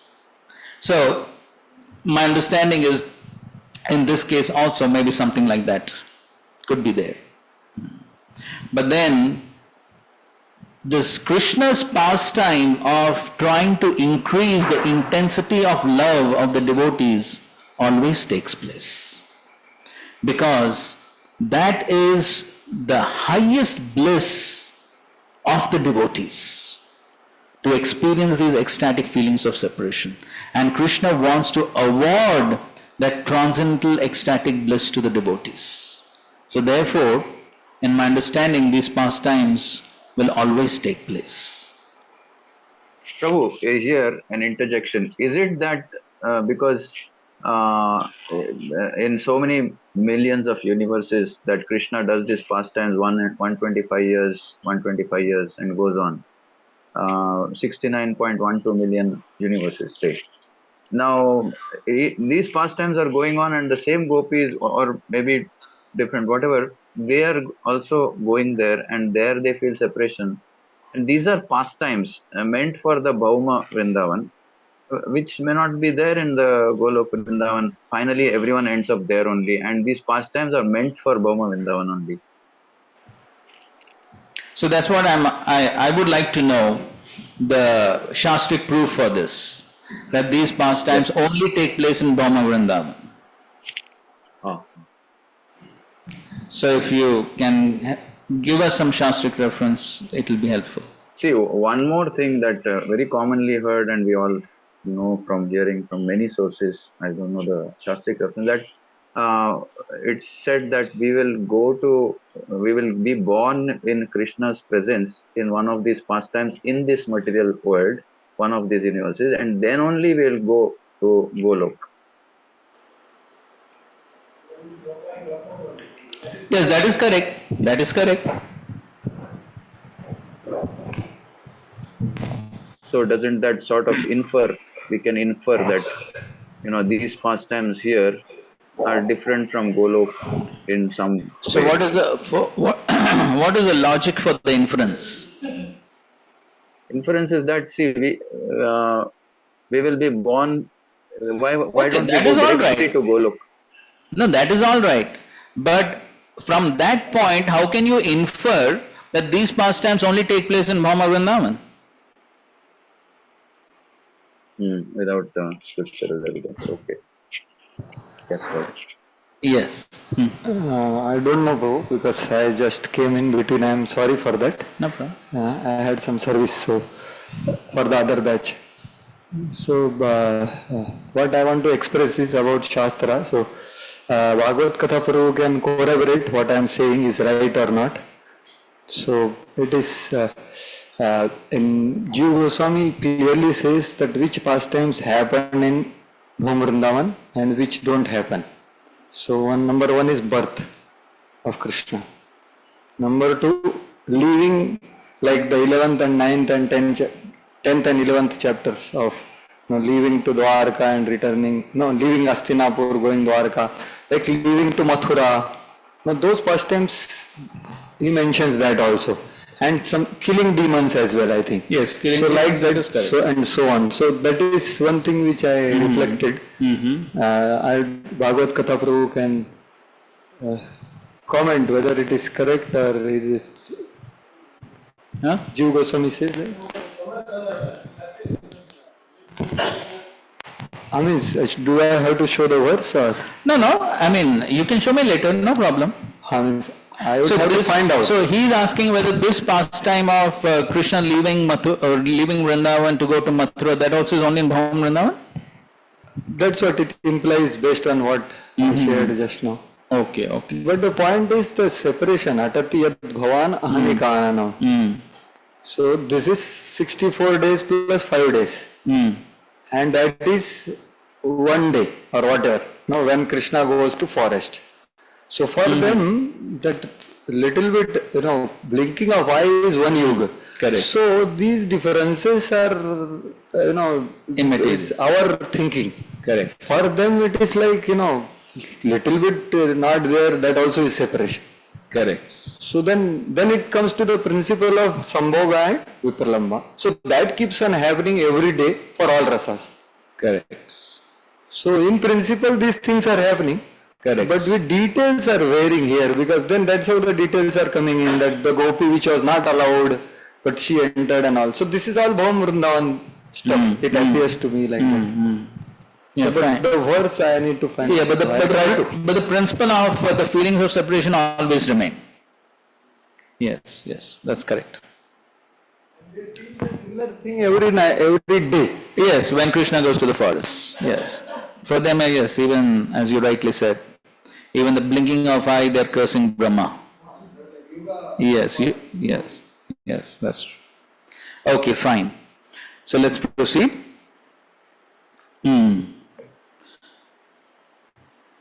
So we are on 48. So in 48 they are saying, who can bear to give up intimate talks with Lord Uttama Shloka? Although he shows no interest in her, Goddess Shri never moves from her place on his chest. So who can give up? Even though Krishna may not reciprocate, but who can give up talking about him? Okay, 49. Sarichaila vanodesha gavo veno ravame sankarshana sahayena krishnena charita prabhu. Dear Uddhav Prabhu, when Krishna was here in the company of Sankarshan, he enjoyed all these rivers, hills, forests, cows and flute sounds. We'll just finish reading these verses of the gopis till 52 and then we will read the commentaries. 50. Puna puna smarayanti nanda gopa sutambata Sriniketastat padake Vismratam naiva shaknumaha. All these remind us constantly of Nanda's son. Indeed, because we see Krishna's footprints which are marked with divine symbols, we can never forget him. 51. Gatya lalityodhara hasa lila valokane madhya gira hritadhya katam tam vismaramahe. O Uddhav, how can we forget him when our hearts have been stolen away by the charming way he walks, his generous smile and playful glances and his honey-like words. And the last verse, He Natha He Ravanatha Vraja Natharti Nashana Magnam Uddhara Govinda Gokulam Vrijinarnavat. O Master of the Goddess of Fortune, O Master of Raja, O destroyer of all suffering, Govinda, please lift your Gokul out of the ocean of distress in which it is drowning. Okay, here they quote from Vishwanath Thakur only. So anyway, so we will read from here. Okay, so we read 48, so you can read from 49, 50. Vishwanath Chakravarti, 49. 49? 49, 50, here it's combined. Okay, I think here it is not there. Vishwanath Chakravarti, na? Oh. when the memory of desired objects, that only? Okay. When the memory of a desired object vanishes, the hopes for it also vanish. However, that will never happen with us. We can never forget him. This is expressed in 3 verses. Okay.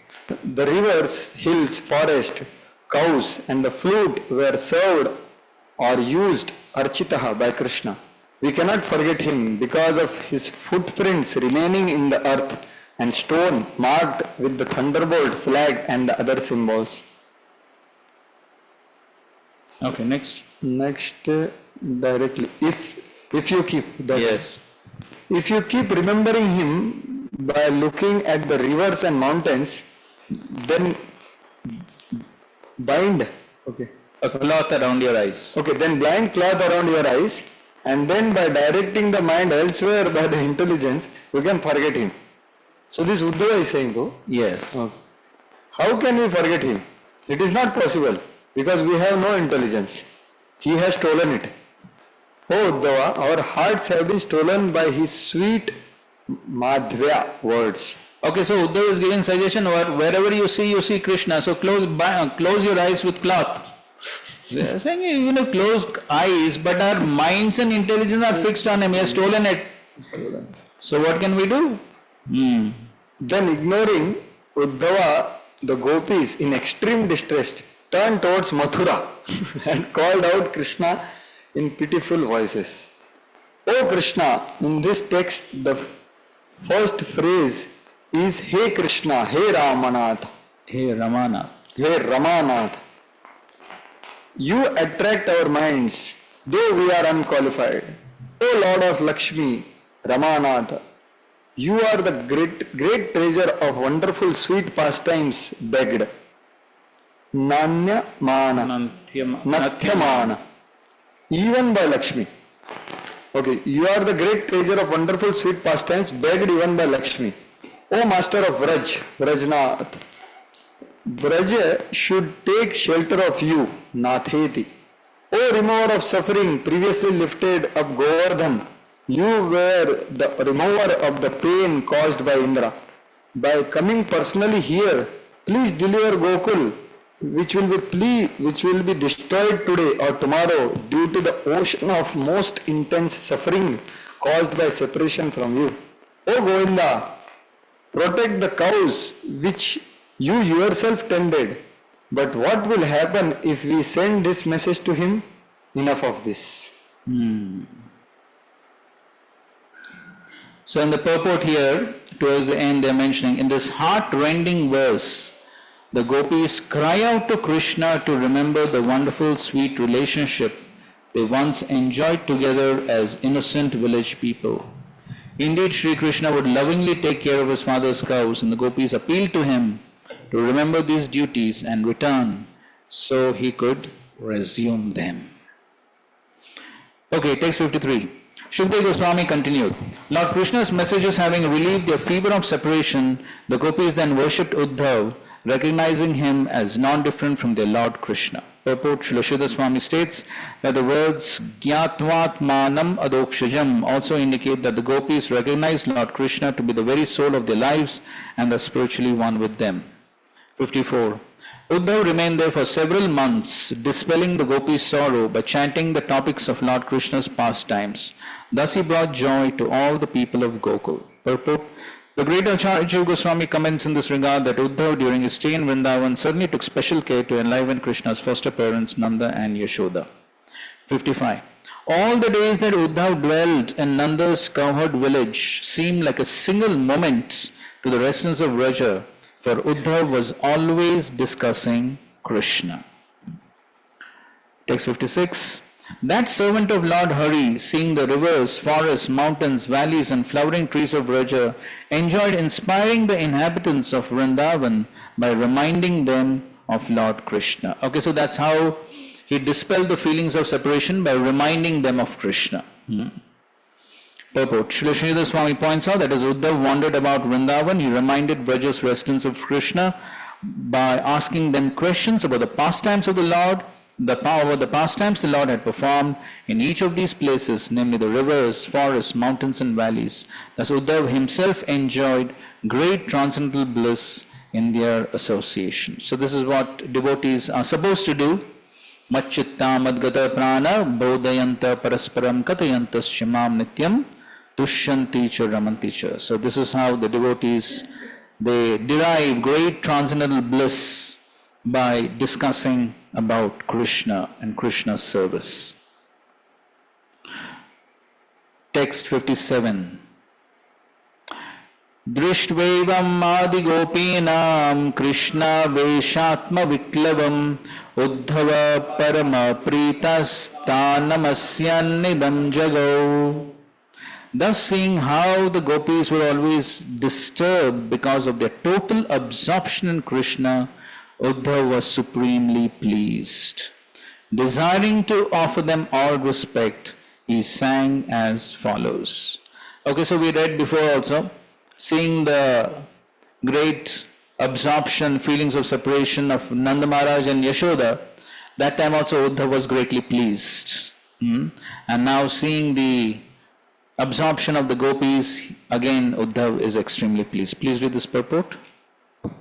Viklava, mental disturbance, should not be confused here with the ordinary material distress. It is clearly stated that Uddhav was supremely pleased, and he felt this way because he saw that the gopis had attained the highest state of loving ecstasy. Uddhava was an exalted member of the court in Dwarka, an important minister in the world political affairs, and yet he felt the spiritual urge to offer his obeisances to the glorious gopis. Although externally they were mere cowherd girls in an insignificant village called Vrindavan. Thus, to explain his feelings, he sang the following verses. Srila Jiva Goswami states that Uddhava sang these verses daily when he was in Vrindavan. Okay, so there are 5 verses which are describing the glories of the gopis which Uddhav is singing. We'll just complete this, few more verses, we'll complete the chapter. Okay, text 58. Okay, let's try to recite. Eda param tanubrito bhuvi gopavadvo govinda eva nikilatma nirudha bhava vanchanti yadbhava bhiyo munayo vayam cha kim brahma janma birananta katharasasya. Okay, read the translation purport. All persons on earth, these cowherd women alone have actually perfected their embodied lives, for they have achieved the perfection of unalloyed love for Lord Govinda. Their pure love is hankered after by those who fear material existence, by great sages and by ourselves as well. For one who has tasted the narrations of the infinite Lord, what is the use of taking birth as a high-class Brahmana or even as Lord Brahma himself? Srila Vishnu Chakravarti explains that here the term Brahma Janmabhi, Brahmanical births, refers to the threefold births by seminal parenthood, sacred thread initiation and sacrificial initiation. These cannot compare to pure Krishna consciousness. In fact, Sri Uddhava, who spoke this verse, took birth as a pure Brahmana, but he deprecates this position in comparison to that of the exalted gopis. Okay, so in this way is glorifying the love of the gopis, which is hankered for vanchanti, who all desire vanchanti yad bhavabhyo, those are afraid of material existence, munayo, the great munis, vayam, we. Okay, so everyone is, all the great devotees hanker for this devotional service of the gopis. 59. Kvema striyo vanacharirbhya bichara dushtaha Krishne kvachesha paramatma nirudha bhavaha Nanvishvaro navibhajato vidushapi sakshat श्रेयस्तनोत्य अगधराज इवोपयुक्तः.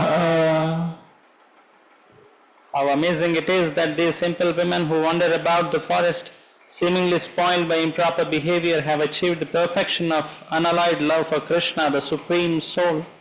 Still it is true that the Supreme Lord Himself awards His blessings even to an ignorant worshipper.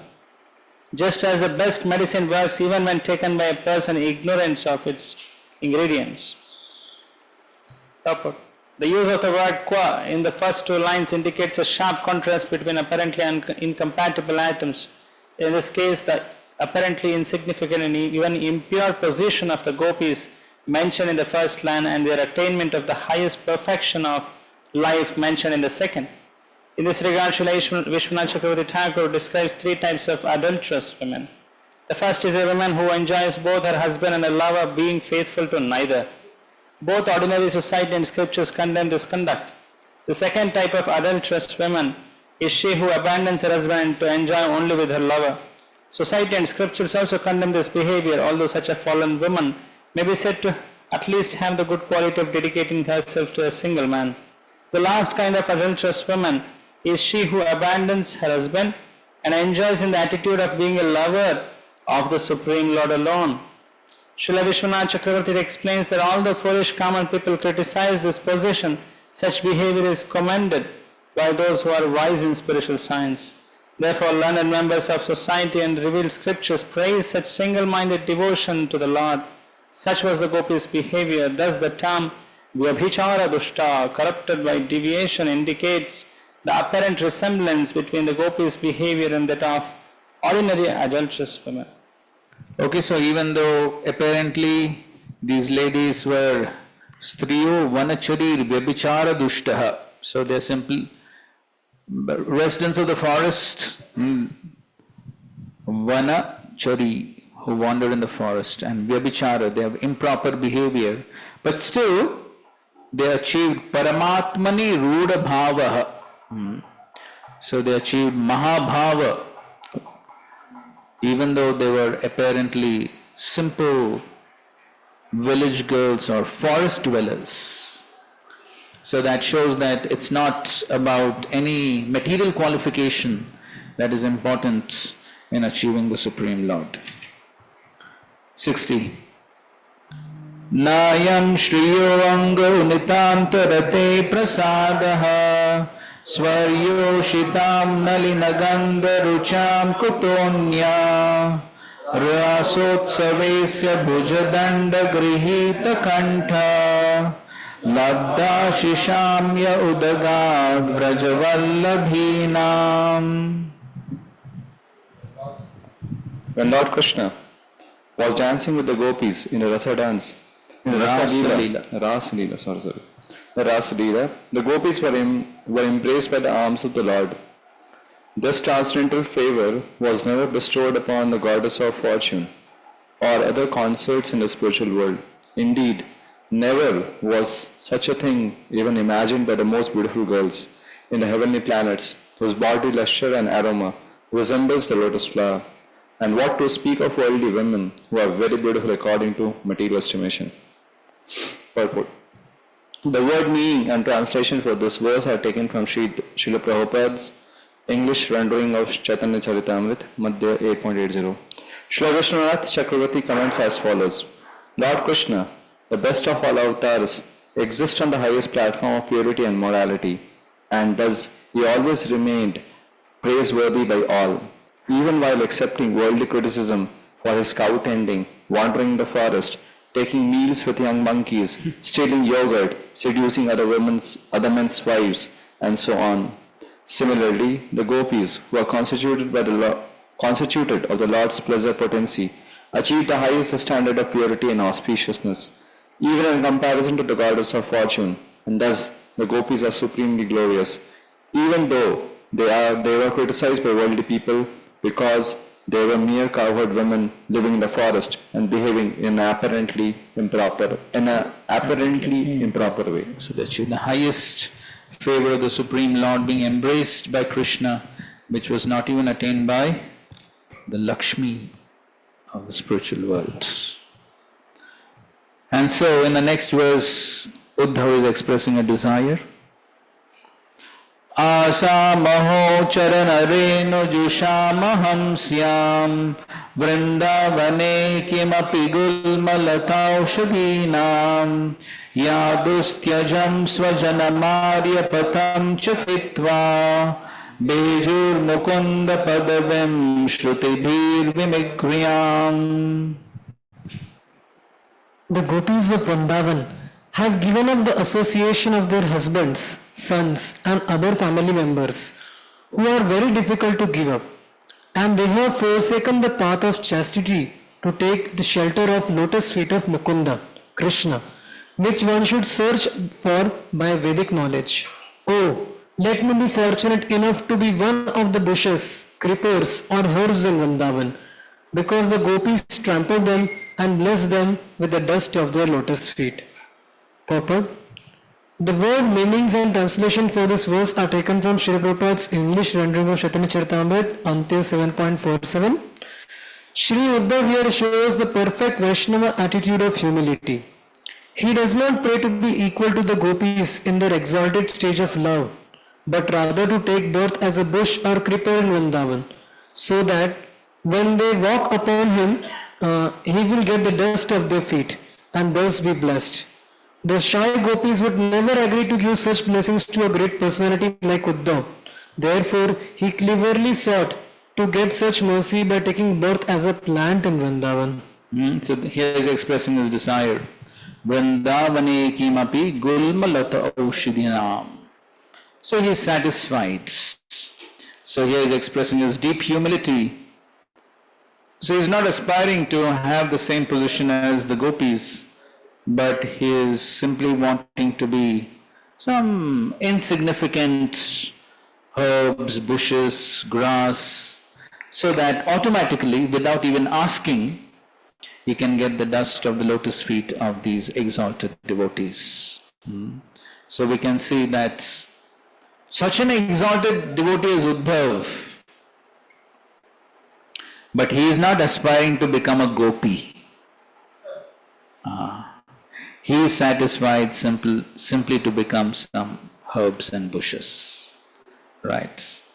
And unfortunately, Sahajiyas who have no understanding of genuine Vaishnava qualities, they think they can imitate the gopis and achieve the favor of the Supreme Lord. How is that possible? So here Uddhav is showing what are the true qualities of a Vaishnava. So the Vaishnava never wants to become great, nor does he want to show himself as great. But the Vaishnava is satisfied in rendering the most menial service for the pleasure of the Supreme Lord. And so therefore, this is what we have to learn from the Bhagavatam. As His Honorable Purnachandra Maharaj he told us during the Bhakti Shastri classes, we shall not try to become great devotees, but good devotees. Yes, a part of being good is grateful. But the important point is that our aspirations are not to become great devotees in the eyes of the mundane world, but our aspiration is to please the Supreme Lord by humble service attitude. That is what Uddhav is teaching us here. Two more verses of Uddhav. Uddhav's song, which is mentioned, he sings every day in glorification of the gopis. If you remember right in the first canto, as Bhishma Dev is about to leave his body, even at that time, Bhishma Dev is remembering the gopis. Understanding that the gopis are very dear to the Supreme Lord, Bhishma Dev is remembering them so as to attract the favor of the Supreme Lord. Because by pleasing the devotees, one grabs the attention of the Supreme Lord. Yes, bro. From the attitude of we adore and we appreciate this that attitude of Uddhava, in appreciating the devotion of gopis and like this. So when that's why they are taking the dust and when we see this Raganuga sadhana devotees who try to follow the moves, footsteps, yeah, the footsteps. So not that means trying to say the rasa. Is it that because of Uddhava's the rasa disposition? Is it different? That's why I'm not trying to discount the fact that he is adoring, that we fully respect and appreciate. We are not at all having it. But can we see it like this?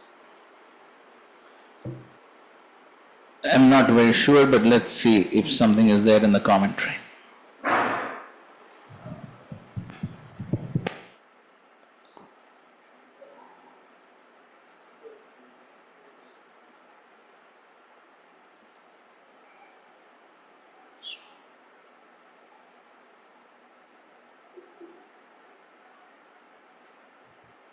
Okay, you can read this commentary of 61st verse.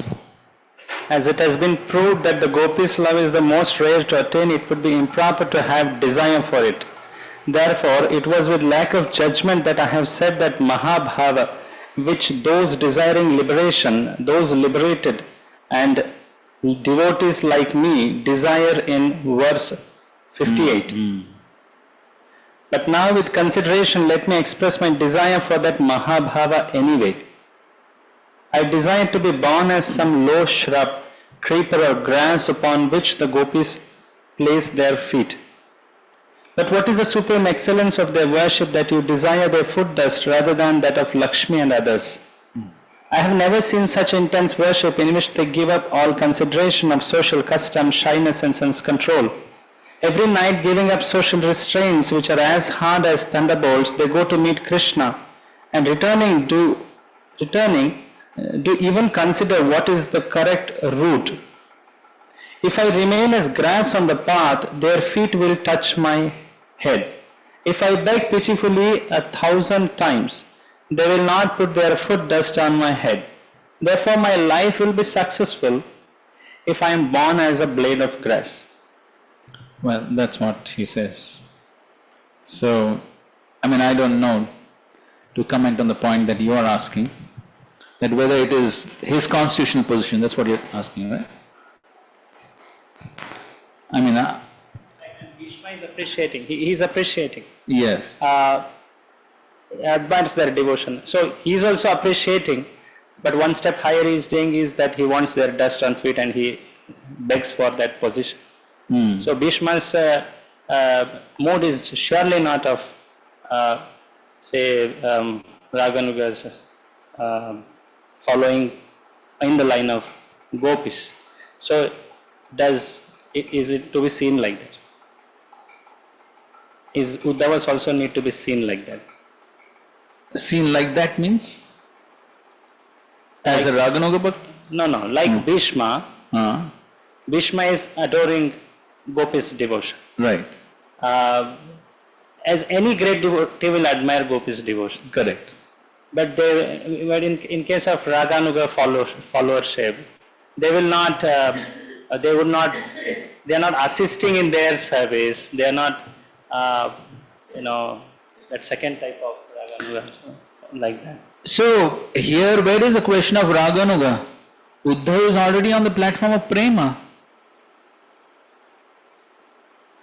Raganuga sadhana leads to bhava and prema, correct?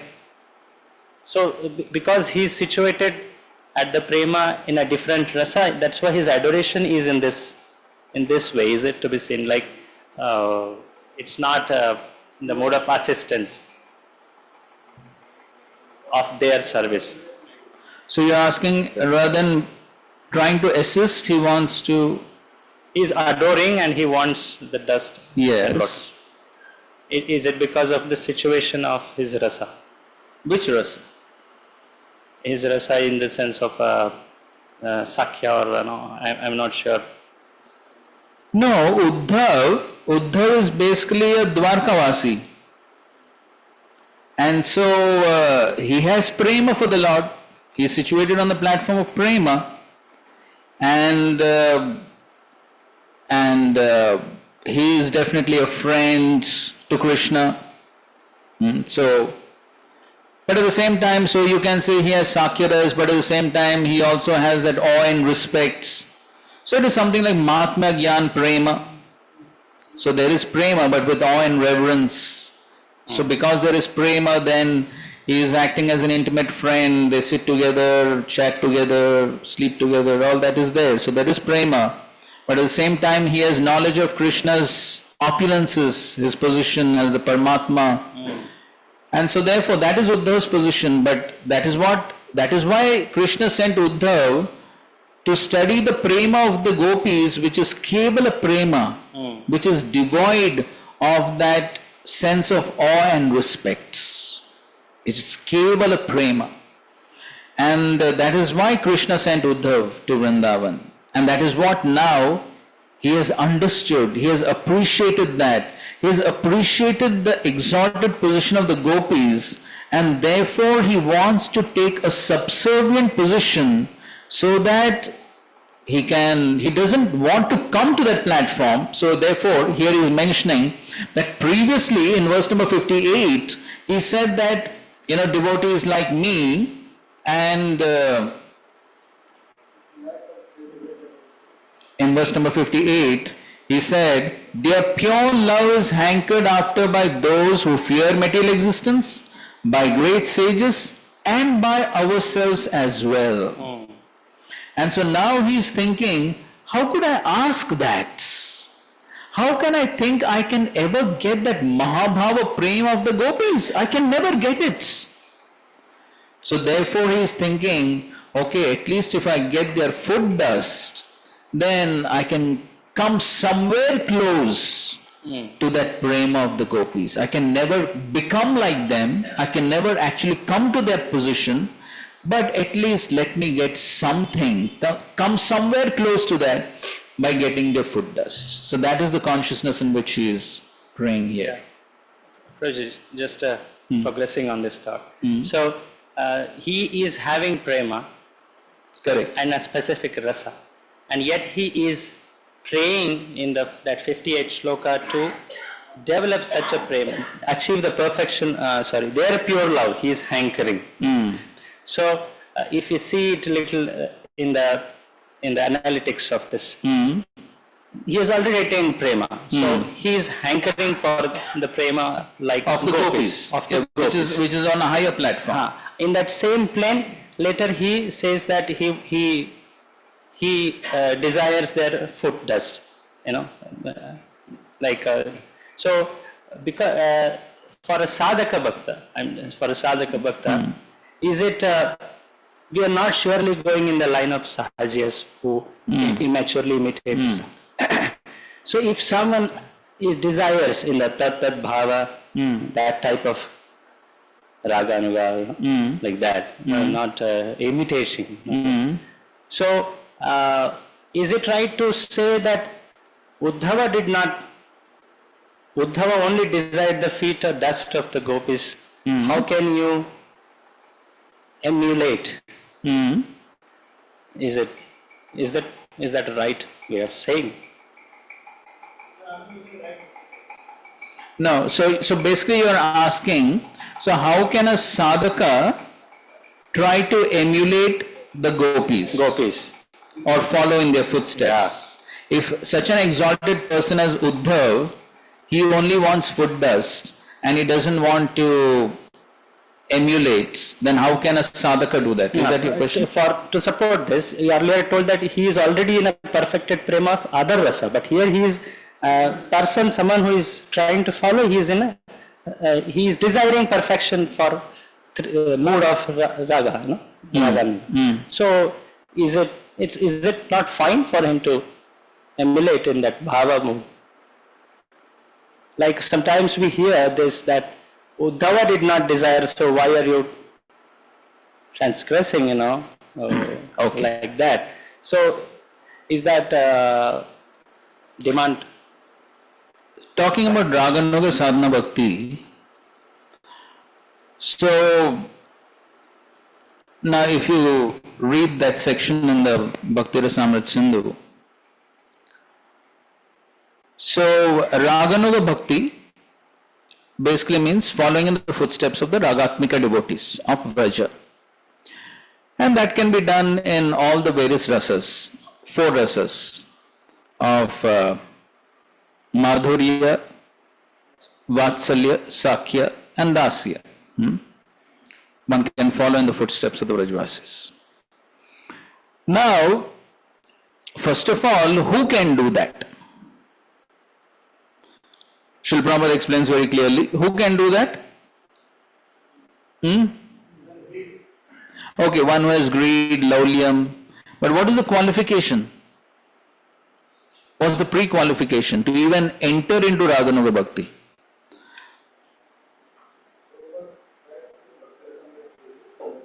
Spontaneous love for the Lord. Contamination. Yes, exactly. Free of material contamination. Prabhupada says anartha nivritti has to be complete. So first of all, anartha nivritti has to be complete. When anartha nivritti is complete, when one is totally free of material contamination, then on that platform one's eternal constitutional position in the spiritual world may be revealed by the mercy of Guru and Krishna. It's a matter of revelation. It's not a matter of choice. So that is revealed to the sadhaka. And when it is revealed to the sadhaka, then he begins to follow in the footsteps of that particular Brajavasi. Now, when he does that, again, there are 2 aspects, and there is that famous verse, Seva Sadhaka Rupena. So, there is the eternal form of that Vrajavasi in the spiritual world, and then at the same time that personality may also have a form as a sadhaka. To give an example, there is Rupa Goswami, who is Rupa Manjari in Golok Vrindavan, and also is presenting himself as a sadhaka in Gaur Leela. So when the sadhaka performs Raganuga Bhakti, externally he tries to follow in the footsteps of the sadhana of that Vrajavasi.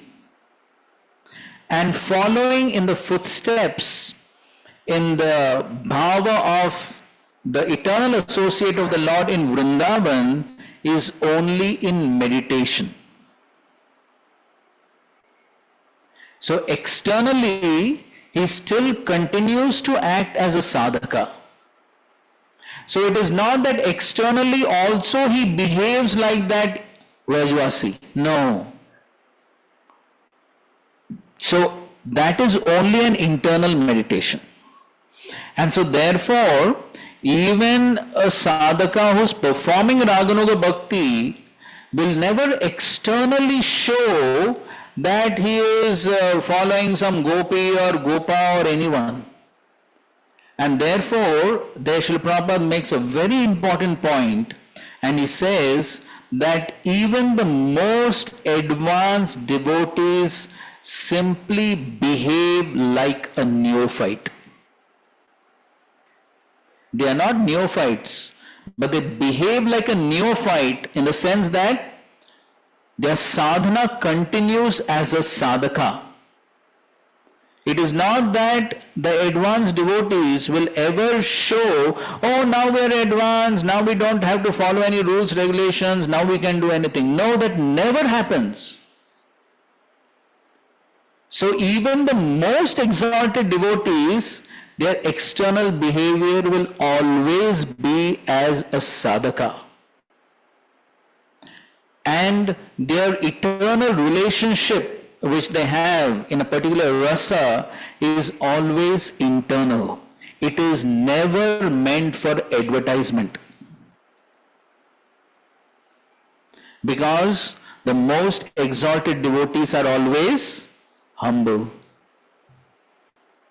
So therefore, advancement in devotional service is not meant for advertisement. That goes against the principles of Vaishnavism. And therefore, Srila Prabhupada writes in 7th canto of the Bhagavatam, when the first verse of Prahlad Maharaj's prayers to Lord Narasimhadev, what is that? So he is calling himself Ugra Jate, Brahma Deyo. So that verse. So where he is expressing his humility that these great personalities, Devatas and Sattva, they are not able to pacify Lord Narasimhadev, then what about me who is Ugra Jate, who is simply born in demoniac family, how can I pacify? And in that verse purport, Srila Prabhupada is essentially talking about humility. He speaks about the humility of Krishnadas Kaviraj Goswami. And the last sentence of that purport, Prabhupada writes a very interesting point. He says, a Vaishnava must not be proud of his Vaishnava qualities.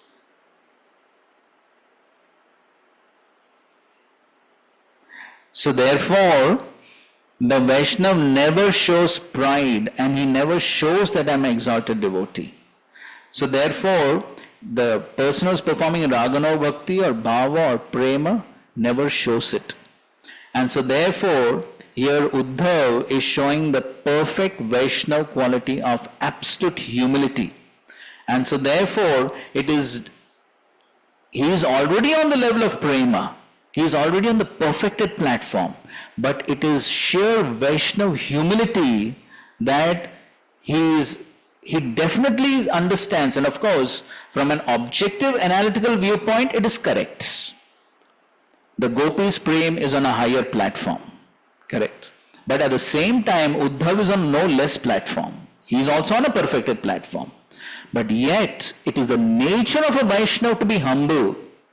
And so therefore, he is thinking that the Gopis are so exalted, I can never come to their platform. And I can never expect to come to that platform also. But if I simply get the dust of the lotus feet, then maybe I'll come somewhere close. Maybe I can make some progress. So we have to understand that verse, this verse, only from the viewpoint of Vaishnava humility. Otherwise, from an objective viewpoint, Uddhav is in one sense as exalted as the Gopis. Hope that helps somewhat. Okay. Fine. Okay. A question, or you want to add some comments?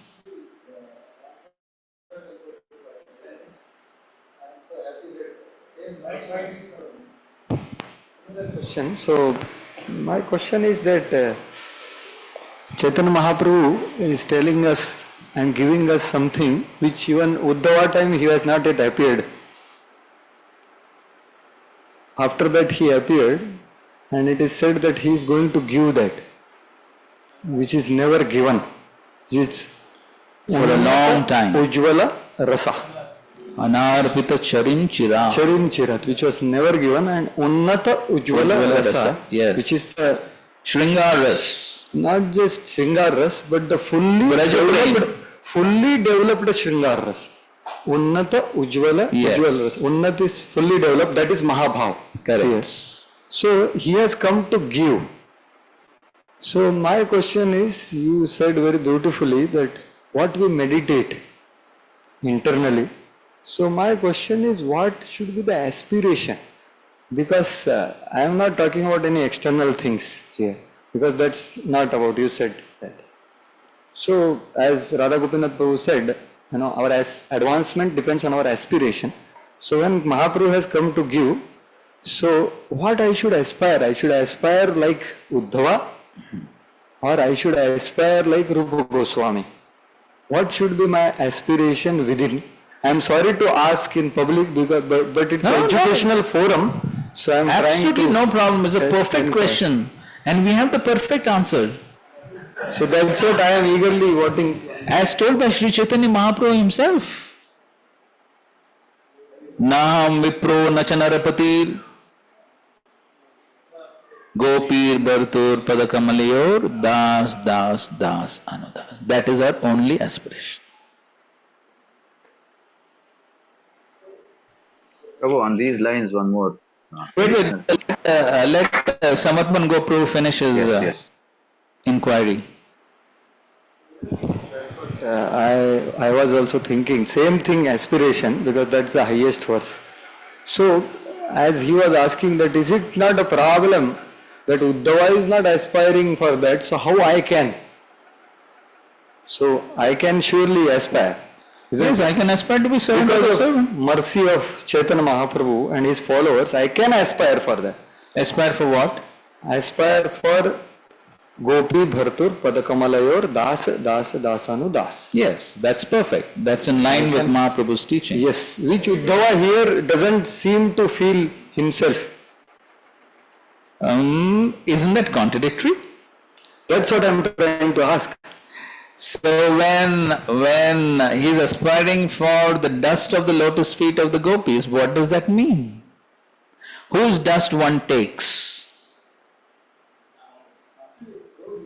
Principle of humility, I am trying to understand since 15 years, so till now I am not understood.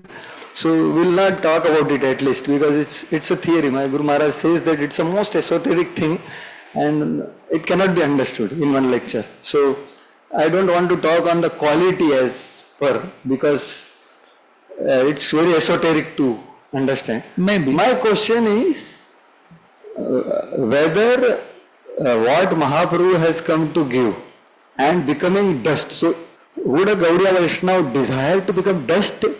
Would a dust cannot serve Krishna? No, he's not desiring to become dust. He wants the dust. Sorry. So Gulmalata, okay. Let us come to Gulmalata. So whether a Gaudiya Vaishnava follower of Rupa Goswami and Prabhupada should aspire to become a tender creeper, or he should aspire to no, not Gopi.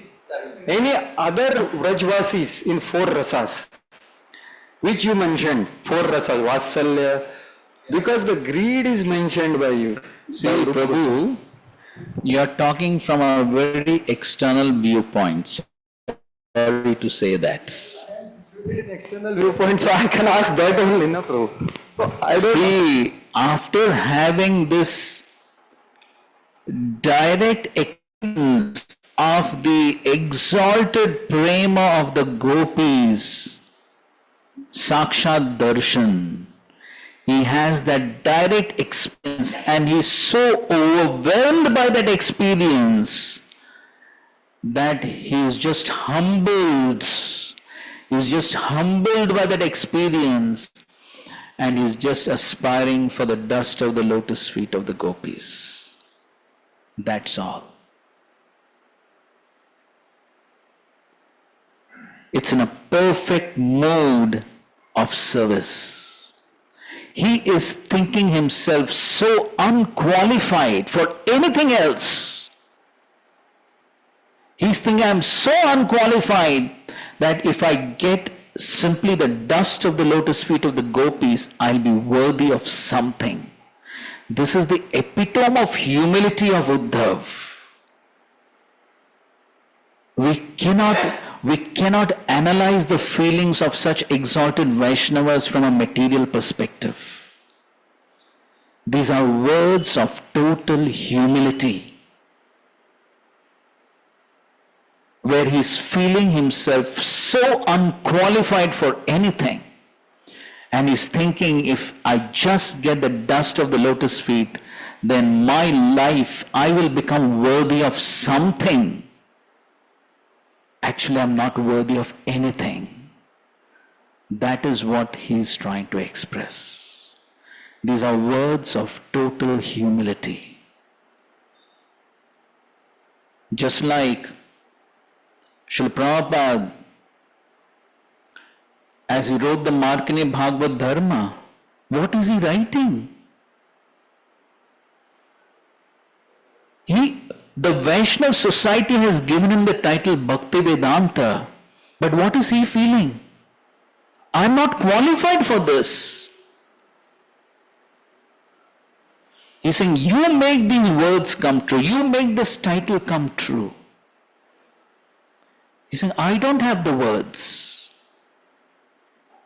You please give me the words by which these people's hearts can be transformed. I'm simply a puppet in your hands. You make me dance. And how does he sign off the letter?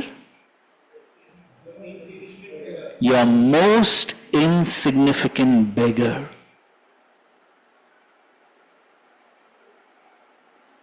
If we see it from a material viewpoint, one may think that Srila Prabhupada is unqualified. Therefore, he is praying like that. When the devotees first got this letter in Bombay,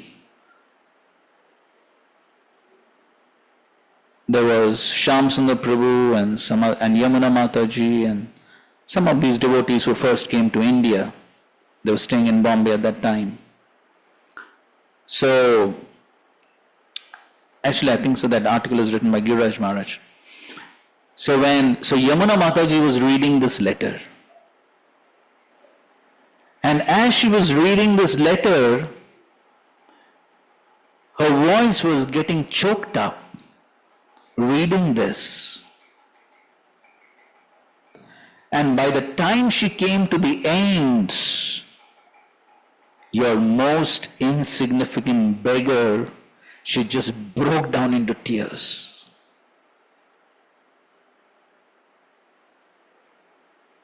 This is Vaishnava humility. Though most exalted, a Vaishnava considers himself to be most unqualified. This is Vaishnava humility.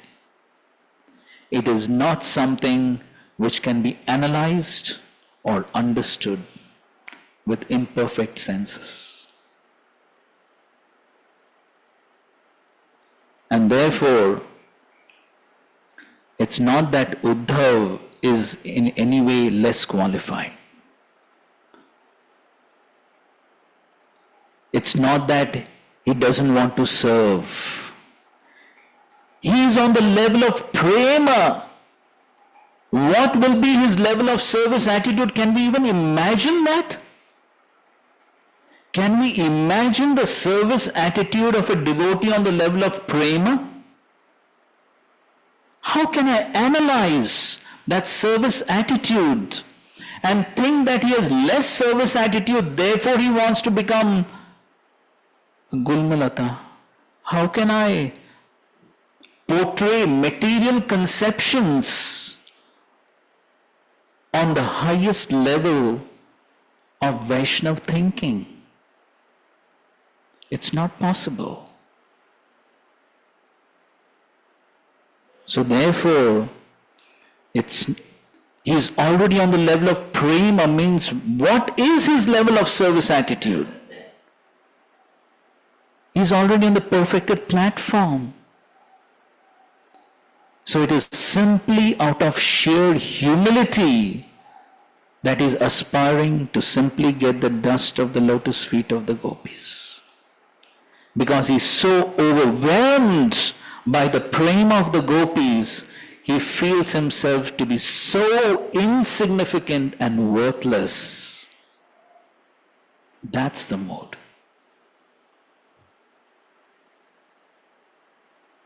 So therefore, our aspiration always has to be to simply try to serve. That's all. Even the plants in Vrindavan, Srila Prabhupada explains in his lectures.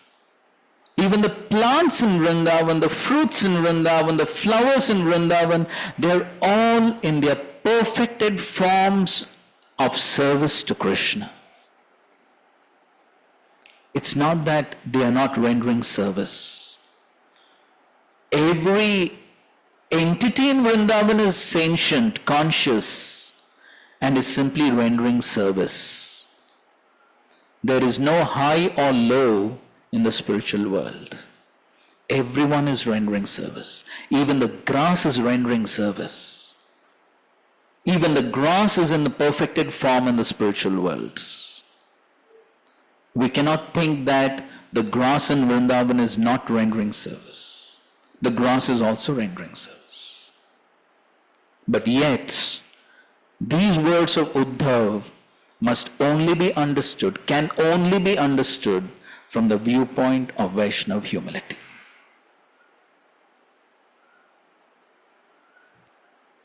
Does it help?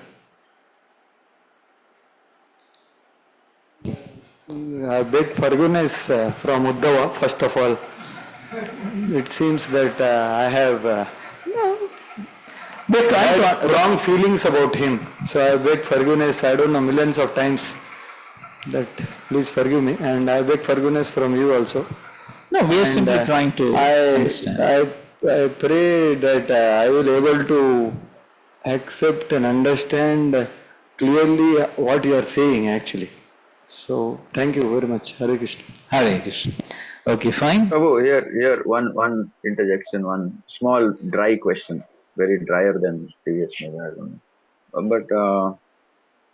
But why do we have to worry about what we have to aspire? Isn't it that we are anyway, if ever we have to aspire, then it's going to be our real identity.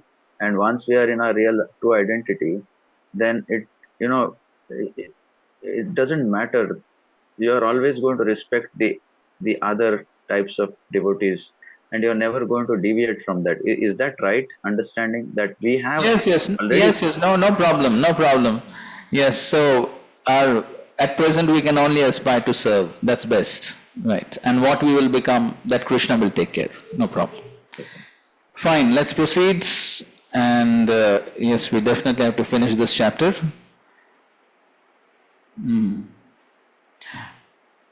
Okay, there are two more verses of Uddhava's song, text 62. या वै श्रियार्चितमजाधिभिराप्तकामेर् योगेश्वरैरपि यदात्मनिरासगोष्ठ्याम् कृष्णस्य तद्भगवतश्चरणारविन्दम् न्यस्तं स्तनेषु विजहु परिरभ्यतापम्. The goddess of fortune herself, along with Lord Brahma and all the other demigods, who are masters of yogic perfection, can worship the lotus feet of Krishna only within her mind. But during the rasa dance, Lord Krishna placed his feet upon these gopis' breasts, and by embracing those feet, the gopis gave up all distress. Okay, it's glorifying the gopis that the fortune which they had was not even achieved by Lakshmi, Shri, or Aja, that is Brahma, and Adibi, the other demigods. Even they could not get this great fortune. And the last verse. Vande Nanda Braja Strinam Padarenum Avikshnashah Yasam Hari Katogniktam Punati Bhuvanatrayam. I repeatedly offer my respects to the dust from the feet of the women of Nanda Maharaja's cowherd village.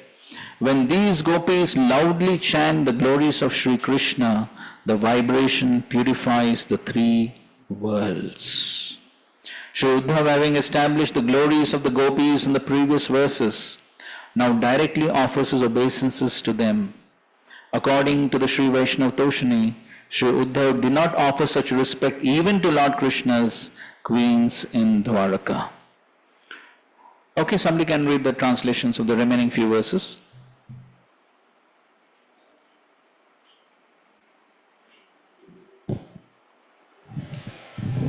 Sukdev Goswami said, Uddhava, the descendants of Dasharha, then took permission to leave from the gopis and from Mother Yashoda and Nanda Maharaj. He bade farewell to all the cowherd men and about to depart mounted his chariot. 65. As Uddhav was about to leave, Nanda and others approached him bearing various items of worship. With tears in their eyes, they addressed him as follows. 66. Nanda and the other cowherds said, May our mental functions always take shelter of Krishna's lotus feet. May our words always chant his names, and may our bodies always bow down to him and serve him. Can we read this verse, Prabhu? Oh yes, yes, it's a good verse we can Yeah, read. it seems very nice. Manaso vrittayo nasyo Krishna padambujashraya vacho vinyayana kaya sarpranadishu. Right, so it's quite interesting verse actually. So actually they are already, their mental functions and words and everything is already engaged in Krishna's service.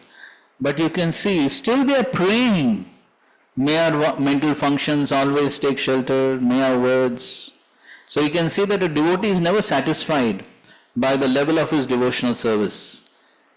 On one hand, the devotee always remains humble, thinking that I am practicing a low level of devotional service, and so his aspiration to increase is unlimited. Otherwise, what is the need for this Nanda and Yashoda to pray like this to Uddhav?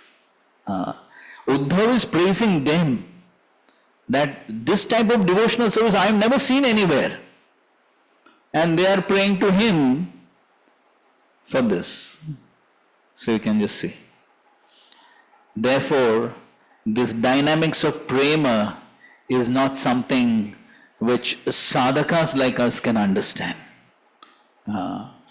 So, therefore, we said all what we can do is worship and adore the devotional service of these Rajvasis. That's all. Okay, please continue. 67.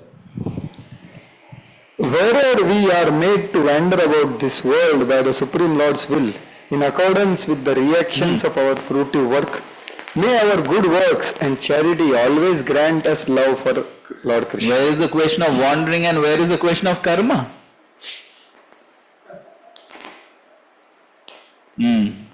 68. Sukadeva Goswami continued, O ruler of men, thus honored by the cowherd men with expressions of devotion for Lord Krishna, Uddhav went back to the city of Mathura, which was under Krishna's protection.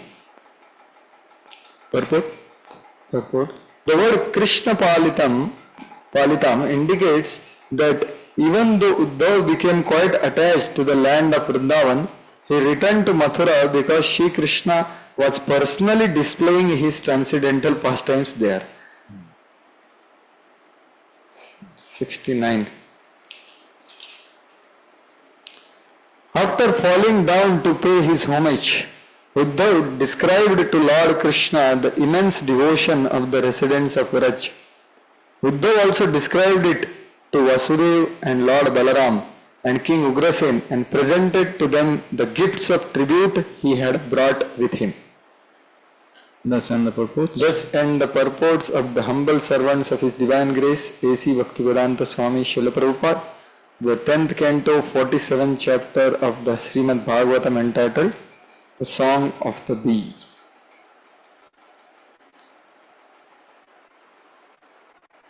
Okay, we can read this commentary to the 63rd verse. After glorifying the gopis, So this is the last verse of Uddhava's song, where he is repeatedly offering respects to the dust from the feet of Vrajastriyana. after glorifying the gopis, Uddhav offers his respects in this verse. I offer my respects to the foot dust of the cowherd woman of Vraj continuously, not 3 or 5 times, but at every moment. As long as I do not get birth as a blade of grass, which would make it easy to get their foot dust. Their loud songs about the form, qualities and pastimes of Krishna purify the 3 worlds, removing the contamination of ignorance. In relation to this section, Vyasa and other great commentators have concluded as follows. Among all the devotees, those who worship Krishna are the best, since Krishna is Swayam Bhagavan. Among those devotees, those who are his intimate assistants in his pastimes are more intimate because of their loyalty in following him. Among these intimate associates, Uddhava is the best. For it is said about Uddhava, among devotees I am Uddhav. Uddhava is not less than myself. Uddhav, however, desired the gopis Mahabhav and had the greatest regard for those gopis. He did not give higher regard to the queens of Krishna. Otherwise, he would have desired to follow their lotus feet. Among the gopis, Sri Radha is the highest. Thus, following her is the highest achievement. This is opinion of Vaishnava Toshini. Right, so Uddhav is no less. He's as good as Krishna. Uddhav is not less than my son.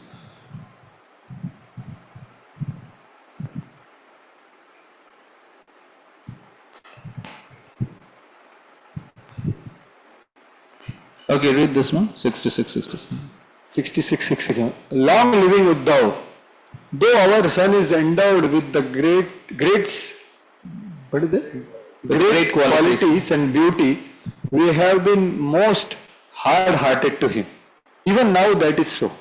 We understand now that all the affection and fondling that occurred were insignificant. For in separation from him, we remain alive. There was one father, Dasharath, and when he heard that his son has departed for a far-off place, he died. We don't have even a trace of love of our son. See that. Therefore, that omniscient son, rejecting us as unqualified parents and being inconceivable as God, took Vasudeva and Devaki as his father and mother. In some future birth, let us have such love. In this way, he prays in 2 verses. May our minds take shelter of Krishna's feet. This is a reversal due to great love. Their mind and senses are always submerged in Krishna, but they pray in this way. This indicates the strength of the Sanchari Bhav of Dainya or humility. It is the nature of intense Madhurya, Vatsalya and Sakhya Bhava that when there is a feeling of great lowness springing from the disturbance of separation and a recognition of their indifference to their object of love, their natural bhavas disappear and dasya bhava appears. An example of Sakhya turning into dasya is as follows. When Balarama, near the end of Brahma Mohan Leela, felt that he had not had enough confidence in Krishna until that day, due to indifference, he developed Dasya Bhav and said, "This must be Maya of my Lord." An example of Dasya Bhav in Madhur Ras is as follows. Radha said, "O Master, O Enjoyer, bring this miserable servant to you." And a gopi said, "Does Krishna come back from Gurukula? Every Gurukula." Does Krishna coming back from the Gurukul? Does Krishna coming back from Gurukul ever speak to us, his servants? Yeah, this we read, I think, yeah. An example of Dasya Bhava in Vatsalya is the present verse. However, in the state of happiness, they would not give their relationship as in the case of Vasudeva and Devaki, who overcome with Aishwarya Jnana. You 2 children are not our sons. So Vasudeva and Devaki, when they were overcome with Aishwarya Jnana, they felt that these boys are not our sons. But in the case of Vrindavan, in the case of Vraja Prem, even though sometimes they may be overcome by the Aishwarya Jnana and they may feel that Dasya Bhav, but still they will never give up the relationship. That relationship will continue.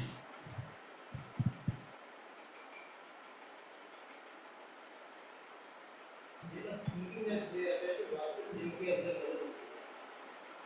Hmm?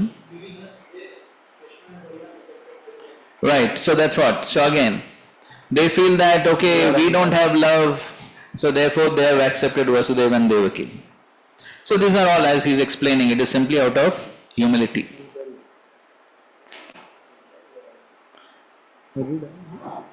Okay, read the last one. 69. Uddhav described how the inhabitants of Raj had greater devotion than the residents of Mathura. Rajau kasam bhakti udrekam. O Lord Krishna, you are controlled by devotion, you are attained by devotion, you are seen by devotion. This is the meaning of all scriptures. I have seen among the inhabitants of Raj the most intense devotion of all your devotees. This can be understood from the statement, the intensity of separation from you had turned all of the inhabitants of Gokula white. When Narada saw the place, he thought he was in Shvetadip. Your father Nanda Maharaj was so much attracted to you that in confusion he prayed that their minds should concentrate on you.